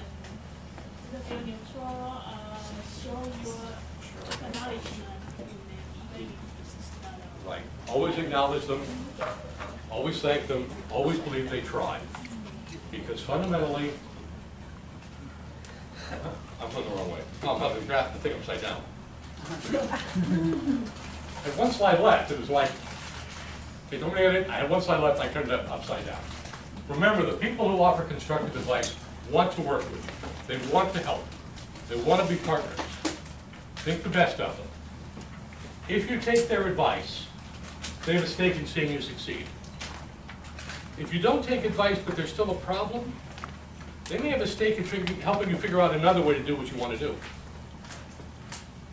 So my son has come up with other ways for me to be hip besides having hair down to my shoulders.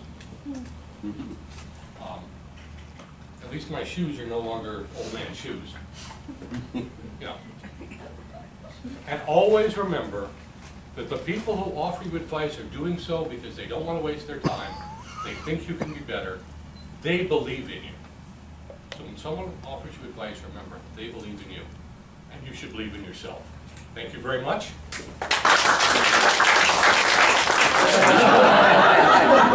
That's a part of the show. And now it's my pleasure to introduce the mayor of Duarte. He was with us, I said 3 weeks ago, but it couldn't have been because these are a month apart, so it had to be longer than that. But he was the second to the last seminar. And what I was impressed about with Mayor Kang was his humility. When he came up, he was just one of us. He didn't place himself above us, and he was just an ordinary person, which really impressed me. And he was supposed to speak a little bit about business etiquette, but I'm just going to let him speak what he wants to for about 10 minutes. So good to have you here. Thank you so much, ladies and gentlemen. I'm not even sure that, I didn't even know that I was supposed to speak, but I thought I was just going to go and do some Q&As. But I've been talking since probably 8 o'clock this morning already. This is my 4th event, and I got 1 more to go. But unfortunately, when you become a mayor or when you become an elected official and people really do trust you, you have to go ahead and do this. You have to go out, you have to go ahead and talk to people. You have to understand people. You have to go ahead and make sure whatever that your constituents, like what Michael said, that they want, you have to promise them to make it better. You have to go and do that. In order to be a good leader, you have to go ahead and listen. You have to go ahead and be able to go ahead and be creative, able to go ahead and accomplish whatever you said you promised, and then you should be able to go and deliver. And these are the key things that we really should do in life too, not just being an elected official. So, as you guys all probably know, that being an elected official is really a volunteering job. My full-time is I run a company. You guys probably heard this before. It's the 3rd biggest e-commerce company in the world. It's called MadeInChina.com, and I'm the 2nd man in command. So I have a lot of people under me, and you're absolutely right. we need to go ahead and have good etiquette. We have to be able to go ahead and listen to people. And we have to make sure that this team of how many people it is, you know, it could be 5, it could be 5,000, it could be 15,000, so on. Or maybe, you know, my past work at United Healthcare at 130,000.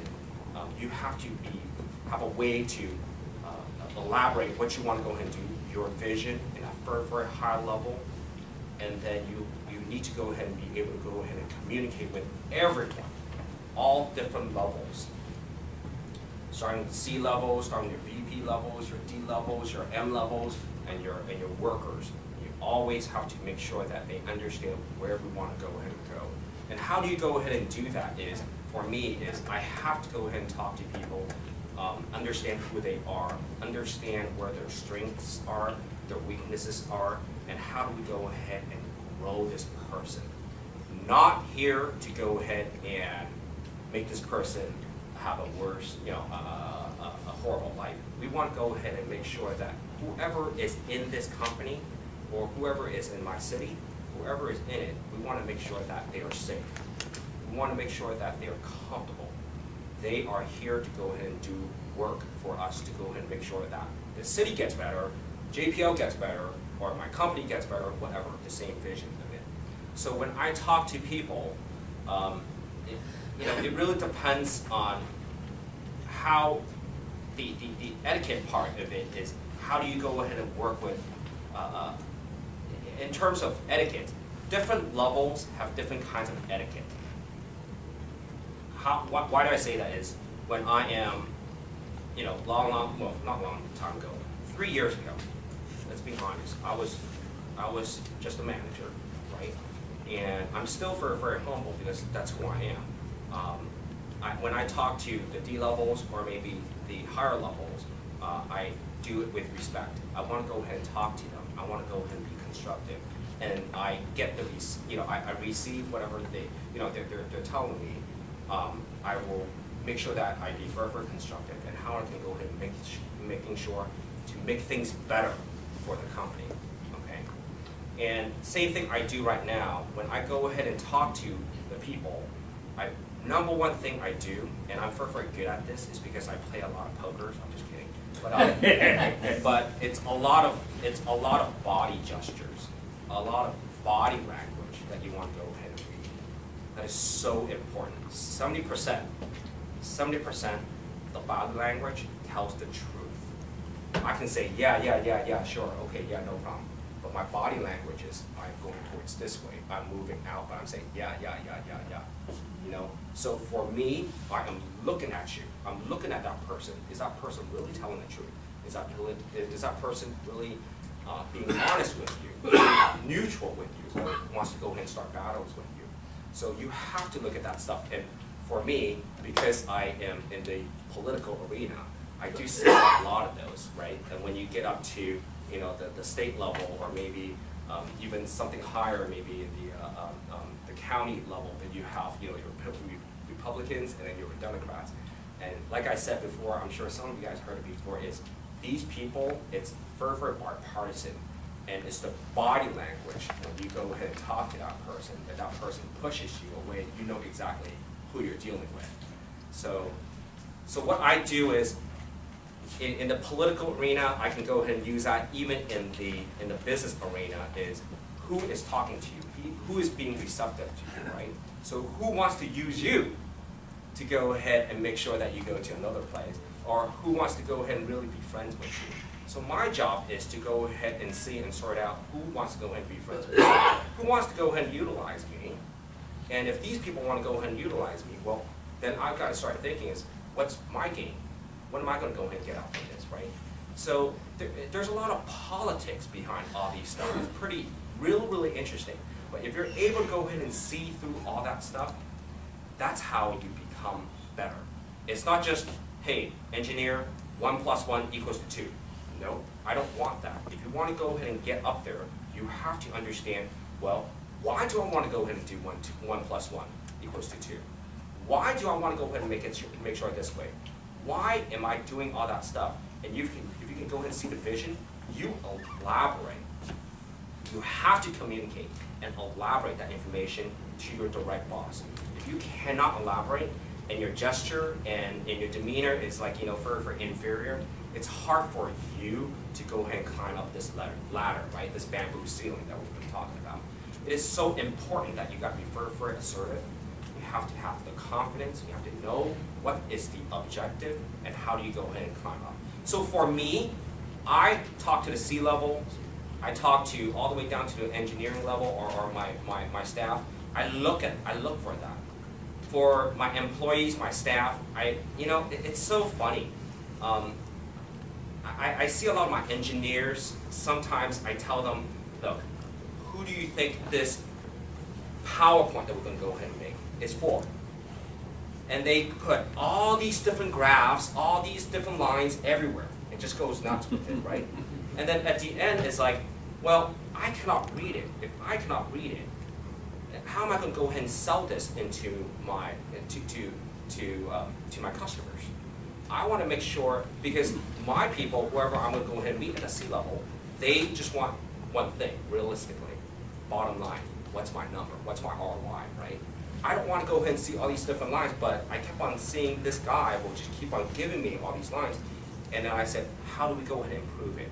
And you have to be very constructive and be very positive and say, look, in order to go ahead and make this better, for us to go ahead and sell this, because look, the company, if we can go ahead and make money, then that's how you go ahead and get your salary. It's the truth, right? So we have to explain to that person why we're doing all that stuff, very basic. Make sure that person comprehends. If that person doesn't comprehend, and you elaborate continuously, then we have other actions that we need to go ahead and implement, right? But if that person comprehends and understands it, that person is smart. We want to make sure that the employee is able to go ahead and see the same vision as you in order to complement you, to go ahead and grow together to get to where we need to go, and it's to sign that contract to go ahead and move forward, right, to go ahead and grow the company. So from the employee side, the staff side, we do that. The manager side and the director side, we want to go we want to go ahead and make sure that, hey, this is our strategic planning. This is our strategic plan. We want to go ahead and make sure our warehouse is going to be the best warehouse for all kinds of fulfillment in America. Okay? If I go ahead and say that, and here's my strategies, and here are my programs. From the operations side, how do you go ahead and do it? From the IT side, IT directors, managers, how do you go ahead and do it? From the fulfillment side and from the sales and marketing side, how do you go ahead and do so? So that's what we want to go ahead and implement. And you've got to go ahead and give them the vision, and you've got to go ahead and have some kind of KPI. You've got to have something to process improvement that you're able to go ahead and track and make sure that they have enough power to control their staff and be constructive again, be positive, to go ahead and make things happen. So for me to go ahead and talk to the directors will be a higher level, right? We want to go ahead and make sure this is the performance, this is where we want to go ahead and go, how you're going to go ahead and grow it, and so on. But you also want to understand what are their weaknesses, what are their strong points, are they buying in with the whole entire strategic plan, or they're not. A lot of people will go like this, right? So you got to read all that stuff, or maybe there's uncertainties. Well, I don't know. You got to read all that stuff. Hey, how you doing? Is it okay? But you got to read all that stuff. It's like 70% the body gesture tells you the truth. You have to read all that stuff. And then finally, we go to the C-level. Okay, so then it really depends on, when you get to the C-level, it's a lot of sizing. Like for me, go to cities. Hey, my city's bigger than your city. Whatever. I don't want to go ahead and talk to you. I go to China all the time now. All these city mayors and city vice mayors. They're like, wow, my city is 8 million people. How big is your city? 25,000. But hey, you know what? I understand that, and you have to understand where you're at. You have to position yourself. So guess what? I'm not going to say, hey man, I'm better than you. No, I'm not. I have to go. In order to play, you have to be friends, right? You have to know each other. So I'm saying, I want to go ahead and position myself and say, yes, I am, a smaller city, but we're thriving. We have this and that. You put all the good stuff into it. My city has the best cancer hospital in the world. It's called City of Hope. In the world, right? And then you go ahead and catch them. Yeah, I got 8 million people, but guess what? What do they need? They need cancer, right? They need cancer healthcare. They need all that stuff. So they're listening. So they're talking to me instead of saying, hey man, I don't like you, whatever. I'm gonna go ahead and go away. So you have to go ahead and capture what do they want, what are their weaknesses, what are their strong points, and then that's how you go ahead and play. If I'm at the C level or the mayor to another mayor, I'm not selling myself, and a lot of mayors cannot go ahead and elaborate. So if you're able to go ahead and elaborate and sell your key points to what they need, that's how you go ahead and become successful. And it's a C level. It's like, in any kind of level, when you're engineering to engineering, you can go ahead and talk like that too. And it's just the steps to climb that ladder. Been there, done that. Trust me, I started out as a tech support. I started out as a reserve firefighter. I did all that stuff. So it's not like I'm here right now, somehow it just happened. I tried my hardest too. I know I look young, I'm 24, but I'm just kidding. I'm 42 years old, so it just takes a long, long time, but you can never, ever give up. Don't give up, right? Don't give up, be constructive, be positive, and always be able to go ahead and network with each other, and then just go ahead and work it, and one day, you never know. How many more minutes? I don't know, you. Am I done? As long as you want it. I want to tell you guys one thing. I got one. Okay, so I'm going to go ahead and tell you guys one thing. You have to be smart. You have to be positive, and you never ever give up. Okay. So this is what I tell my people in China, to 1,000 of people, to the audience. Same thing too. Failing is okay. Failing is okay. You know how many times I failed? Right? Everyone fails. It's okay. If you say, hey man, I failed, don't do it again, that's called failure.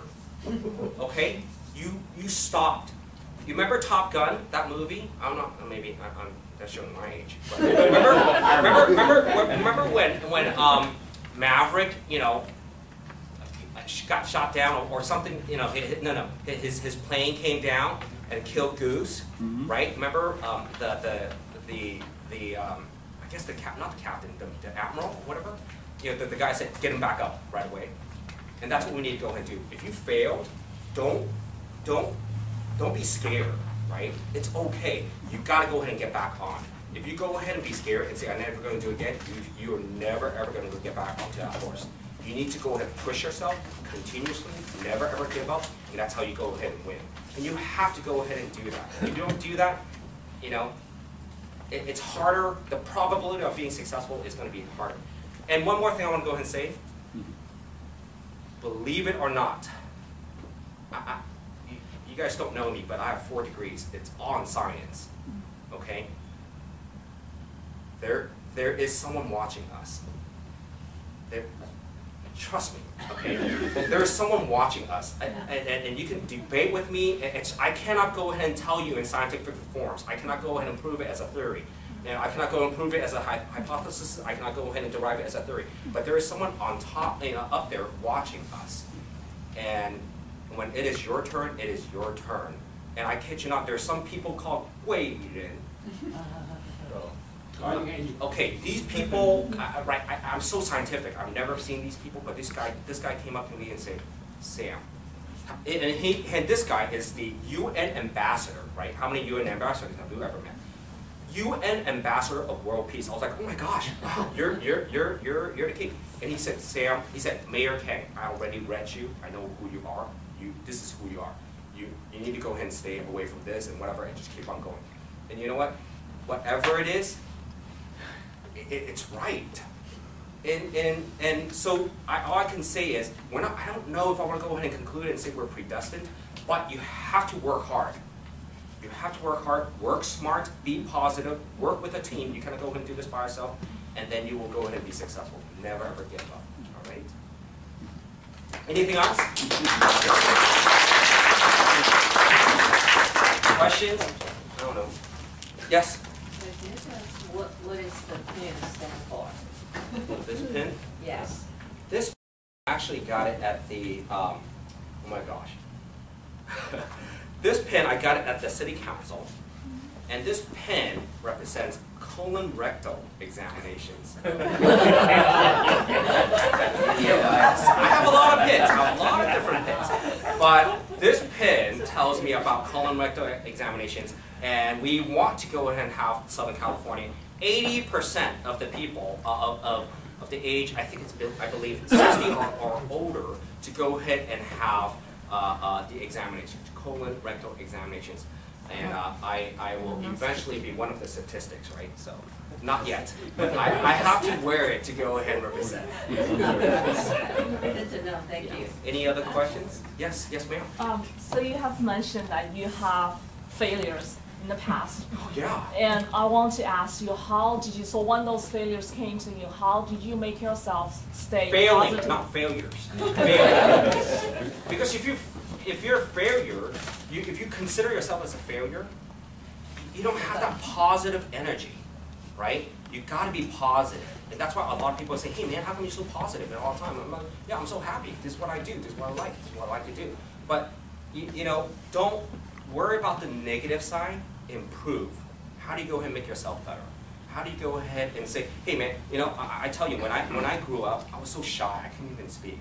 I was like, oh my gosh, you know, I'm not the best looking guy, whatever, and stuff like that. You know, I try to go ahead and ask for a prom. I'm like, can you go to prom with me? But it's like, you know, you have to grow out of that. You have to grow out of that in order to be a good, you know, successful person, I really believe. So failing is okay. Then you got to go ahead and analyze yourself and say, hey man, what did I do wrong? How can I go ahead and improve? And that's what you need to go ahead and do. Yes, sir. Yeah, what are the characters or the things that you do to distinguish yourself from other people or become leaders? Distinguish myself? I'm just, you know what, to be quite honest, I'll be very honest with you. I'm just like you. I'm no better than you, because I'm really not. I am not. I'm here speaking to you, it's just because, fine, I got elected, right? I worked very, very hard, and I accomplished a lot of stuff for my city, for my constituents. And I said what I was going to go do. I had a list of stuff, more than half the stuff I've accomplished already, right? I'm not being arrogant, but I'm a mover. I need to go ahead and make things happen. I want to go ahead and talk to everyone. Whatever you guys have, let's go ahead and grow with you guys. Let's go ahead and make it together. And whenever we win, I'll say you win first. It's not even me. I don't care about myself. I really don't. But because of that, everyone likes me because of that. Let's say, for example, when I was in United Healthcare, I had about 60 people, under me. All the people who were onshore around my location all came out. It's because I wasn't being a negative person. I didn't have a lot of negative reinforcement. I help them. Even people from Maryland or so on, I'm working with those people. I would whip out my credit card. I kid you not. I would whip out my credit card to go ahead and do whatever ways to go ahead and influence people by. I even buy them lunch. Do it for me. Can you go ahead and do this for me? If you're able to go ahead and accomplish it for me, go to this place and have whatever you want to go ahead and have. And they did it, and I promised, right? And I delivered. And they love me for that. It's always been positive reinforcement and so on. Yeah. But I'm no different from you, seriously. Yeah. Hi. So you mentioned that it's important to have people working with you in order Yes. to move up. Who in your life did you work with, or did you have people that you looked up to, or mentors, or anybody? Mentors? Oh yeah. So I'm sorry. Your name is? Leah. Leah's question is, do I have any mentors in my life, and who do I look up to? I do have a lot of mentors in my life. I'm lucky, but and it's the same thing too. If I find you to be a person without a mentor, I would love to go ahead and be your mentor, to go ahead and talk to you, to go ahead and work with you. Because hey man, if I can go ahead and make it happen, you can go ahead and do it too. Seriously, anyone can go ahead and make it happen. And I don't believe I am up there. I want to go ahead and continue on and go ahead and strive to be successful. But some of my mentors are, I guess I'm lucky. But some of my mentors are Michael Antonovich, the supervisor of LA County, my uncle, who was the past mayor of South Pasadena.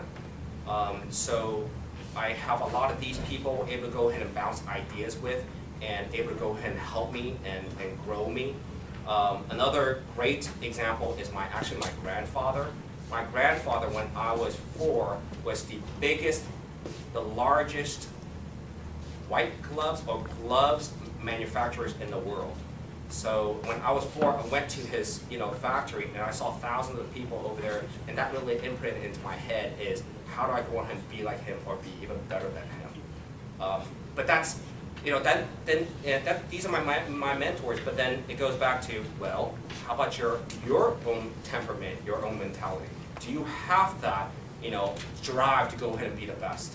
And that's another thing too. So if you have all these mentors, but if you don't want to go ahead and be the best, and I've seen a lot of those people too, and how do you go ahead and make it happen? You just have to have all the ingredients together to go ahead and make sure that you become the best. If you want that drive, it will happen. I kid you not. If you are driven, it will happen. You just need to go ahead and get connected with people, and that's what you need to do. Any other questions? In the meantime, I would suggest that maybe since Mike is still here, Cindy just step out. Yeah. Maybe you have a question for Mike, or Cindy, Mike, or Julia, anything? Judy as well. Mike, come on up. I can do that. Sorry. I'm always scared to walk in front of the camera. Yeah, any questions for Mike? I have a question. Yeah, go ahead. So what are the I know you did a lot of things. What are the most interesting thing that you did, or you would like to do, or you want to focus on, and why was that? Most interesting thing I've done in my life? Well, let me start off with a very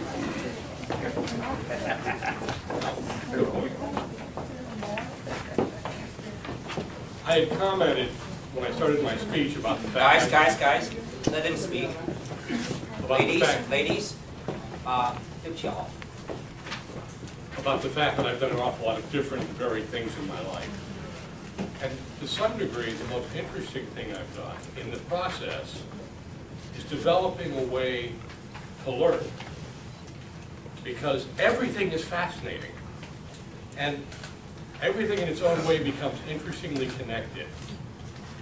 One of my favorite stories from early in my days as an economist was a story about how sending only men over to the Virginia colonies increased the success of the Virginia colonies.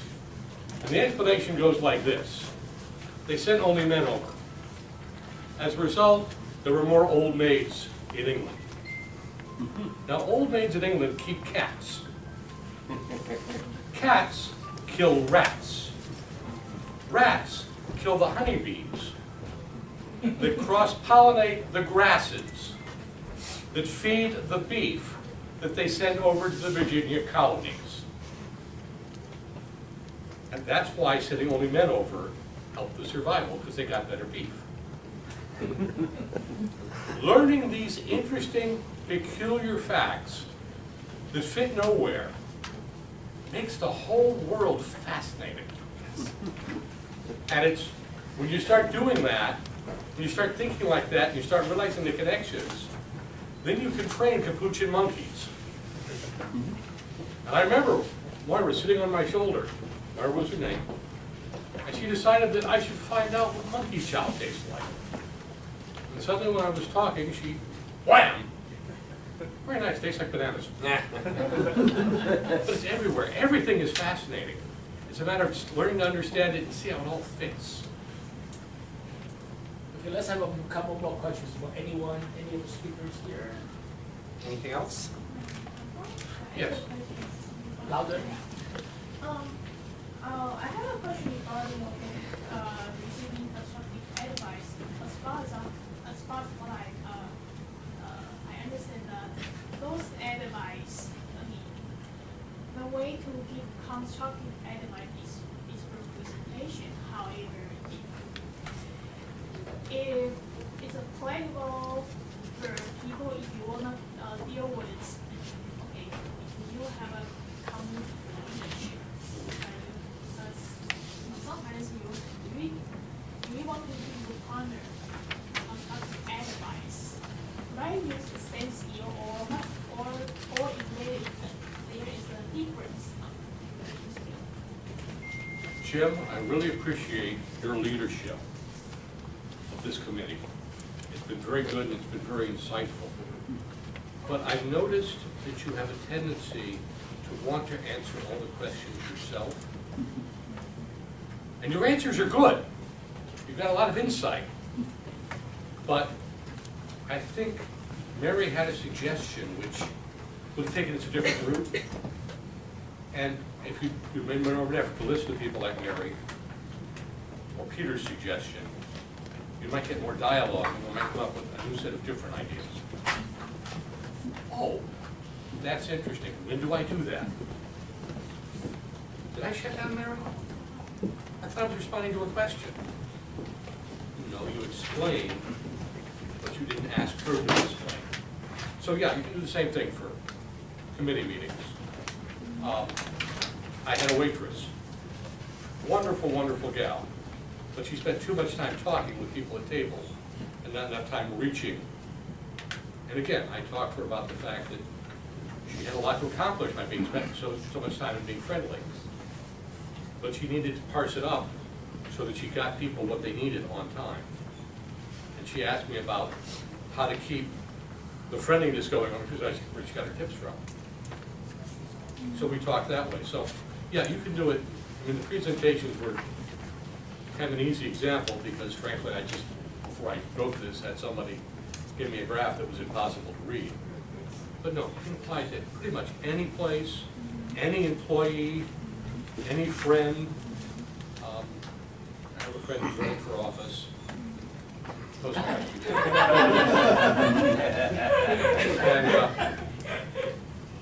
she's asking me for advice on how to reach her public and everything else. So I'm giving her the advice. And she asked me. She started off coming to me to get the advice. But it's the same kind of thing. So no, you can pretty much do it for anything. Just the same basic set of techniques. Be interactive. Ask questions. Explain where you need to clarify what it is you're doing so they understand where your problem is too. Take a little bit of charge, but work as a partner and look for him. Okay. Okay.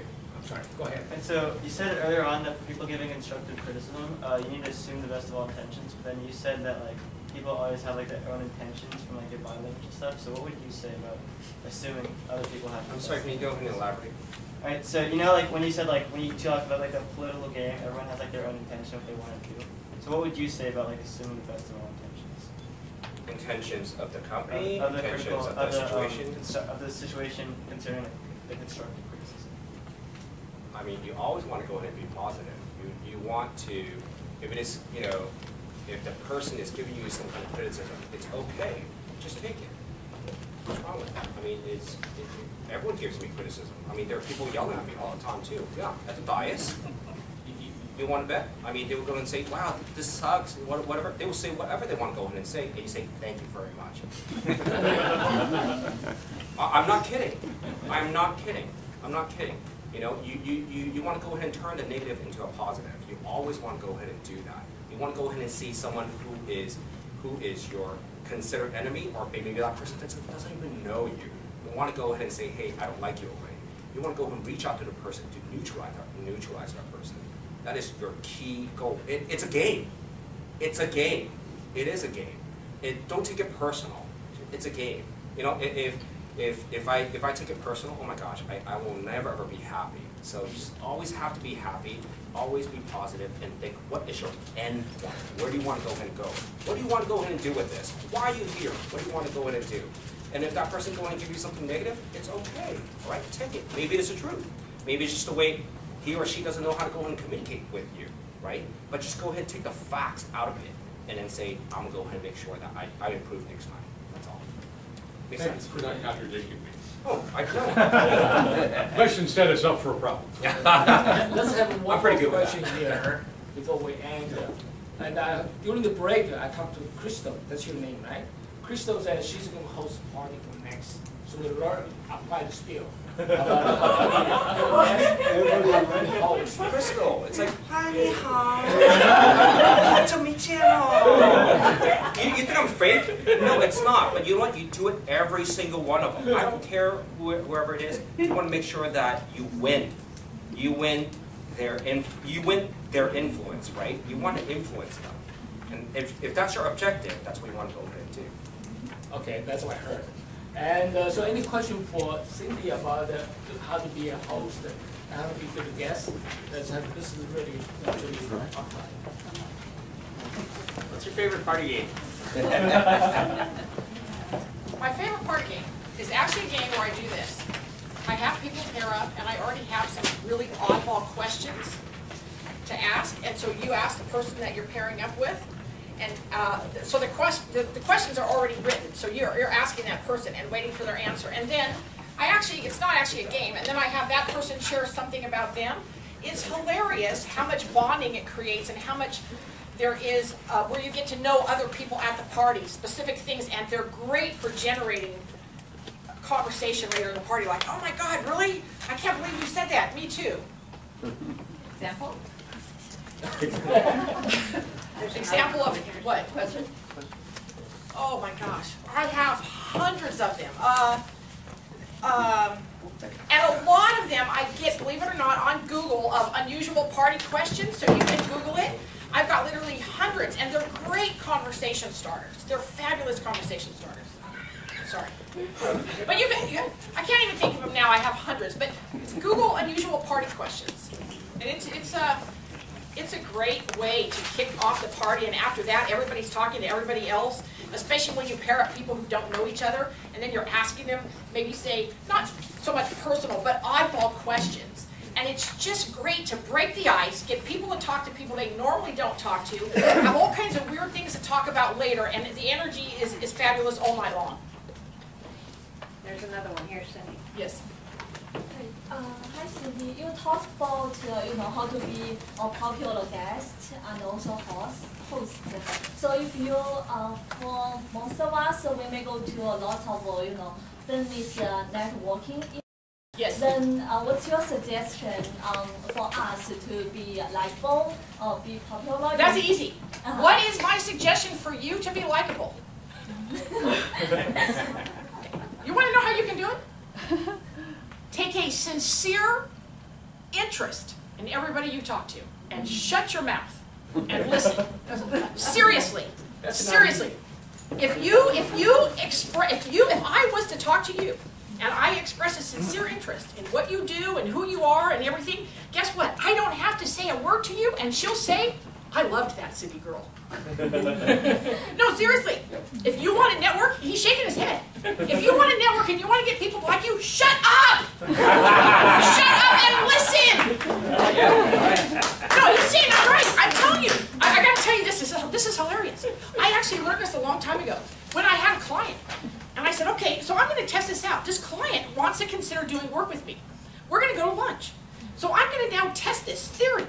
I am now going to sit down at lunch with this guy. He's going to decide if he wants to do work with me. And I said to myself, I will talk the littlest that I can. Every time he asks me a question, I will answer it briefly and turn it around. We talked for 2 hours. I don't think I said 5 words. He gets up at the end of 2 hours and said, I have really enjoyed our conversation. And where do I send the work? Seriously, I'm telling you, you want to network on fire, that's what you do. No. I could do an hour-long seminar and teach you how to be a networker on major fire where you could go and get tons of people, everybody in the room to love you. And he's shaking his head, so you know. Mr. Mayor, it meets 1 million people. Can I chime in? So, if you go out and talk to people, you got to have some, gosh, not with better words, but you got to be bold. Okay, I wouldn't say that. But you have to be bold. You have to go and say, hi, how you doing? Hi, nice to meet you. Hi, how you doing? Nice to meet you. And just go forward. I don't care who that person is. If it is Lee Baca, if it is whoever, you just go ahead and talk to that person. Don't be shy about it, and be first sincere and say, hi, how you doing? Hi, how you doing? To every single one of them, and at the end they all know, okay, now I know who that person is, right? And then you would want to go ahead and, like what you said, follow up. Now you're talking about like a project manager. Follow up, follow up, follow up. Now what's going to happen is they're going to go ahead and ingrain your ideas and your, who you are into their head. And that's what you want to go ahead and do, and that's how you go ahead and network. Nice. Do you need to, if you want to introduce your company, maybe you talk to your potential clients? Okay, you start talking about your company, your clients, your products. Guess what? Nobody cares. Nobody cares. No, now he's shaking his head. They don't care. See, there's a saying. Let me tell you the way it goes. Personal relationship. That's correct. Yes. Yes, you start talking about that right away. Nobody cares. And this is a saying that you should remember. Nobody cares about you until they realize how much you care about them. Right. Oh, yeah, you're right. Okay, so don't start that, okay, because you're You start telling me you're a company, I'm out of there. Yeah, yes. And then I'll go, hi, how you doing? Hi, how you doing? I'm moving, right? Yes. So if you really want to go ahead and say, hey, wow, you look great, or whatever, stuff like that, then I'm like, okay, all right, I'm listening. Then that's how you go ahead and give the cards and so on. Hey, can I go ahead and call you next time, whatever, and stuff like that. Then I'll say, yeah, sure. Then I'll move on to the next one. And that's what I do when I go into the room, or when you talk to whoever you want to go and talk to, I work the room. Yes. And you got to go ahead and work the room. Same thing, just go and work the room. Your objective is to go ahead and get everyone's cards. That's what you're I'm serious. Yeah. How do you do with the cards? After you collect 100 cards? What do you mean? Do you have time to process the card afterward? I got a stack. I kid you not, right? So you just go there, and this is what I learned. This is what I learned from Lee Baca, right? He'll come over, he'll go like this. I mean, but he doesn't have to walk. Everyone flocks towards him. Just like this. Just goes like this. This is Lee Baca. I kid you not. He'll just go like this. I'm like, wow, this guy's incredible, right? So I want to learn from him. And then everyone started talking to him. But then, for me, I just started off. I can't do that. So I grabbed a stack of cards. I started talking to every single one of them, nonstop. And then I get to know everyone. And by now, when I go into the room, I just have to go and stand there and say. Well, he's already established the relationship. Right. First. So it's a lot of marketing. You're marketing yourself. You have to know how to go and market yourself. And you got to be the likable person. That's it. Wonderful. Any more questions here? I saw somewhere here. We are a little bit over right now. But it's all worth it, right? Okay, let's give a round of applause for our speakers.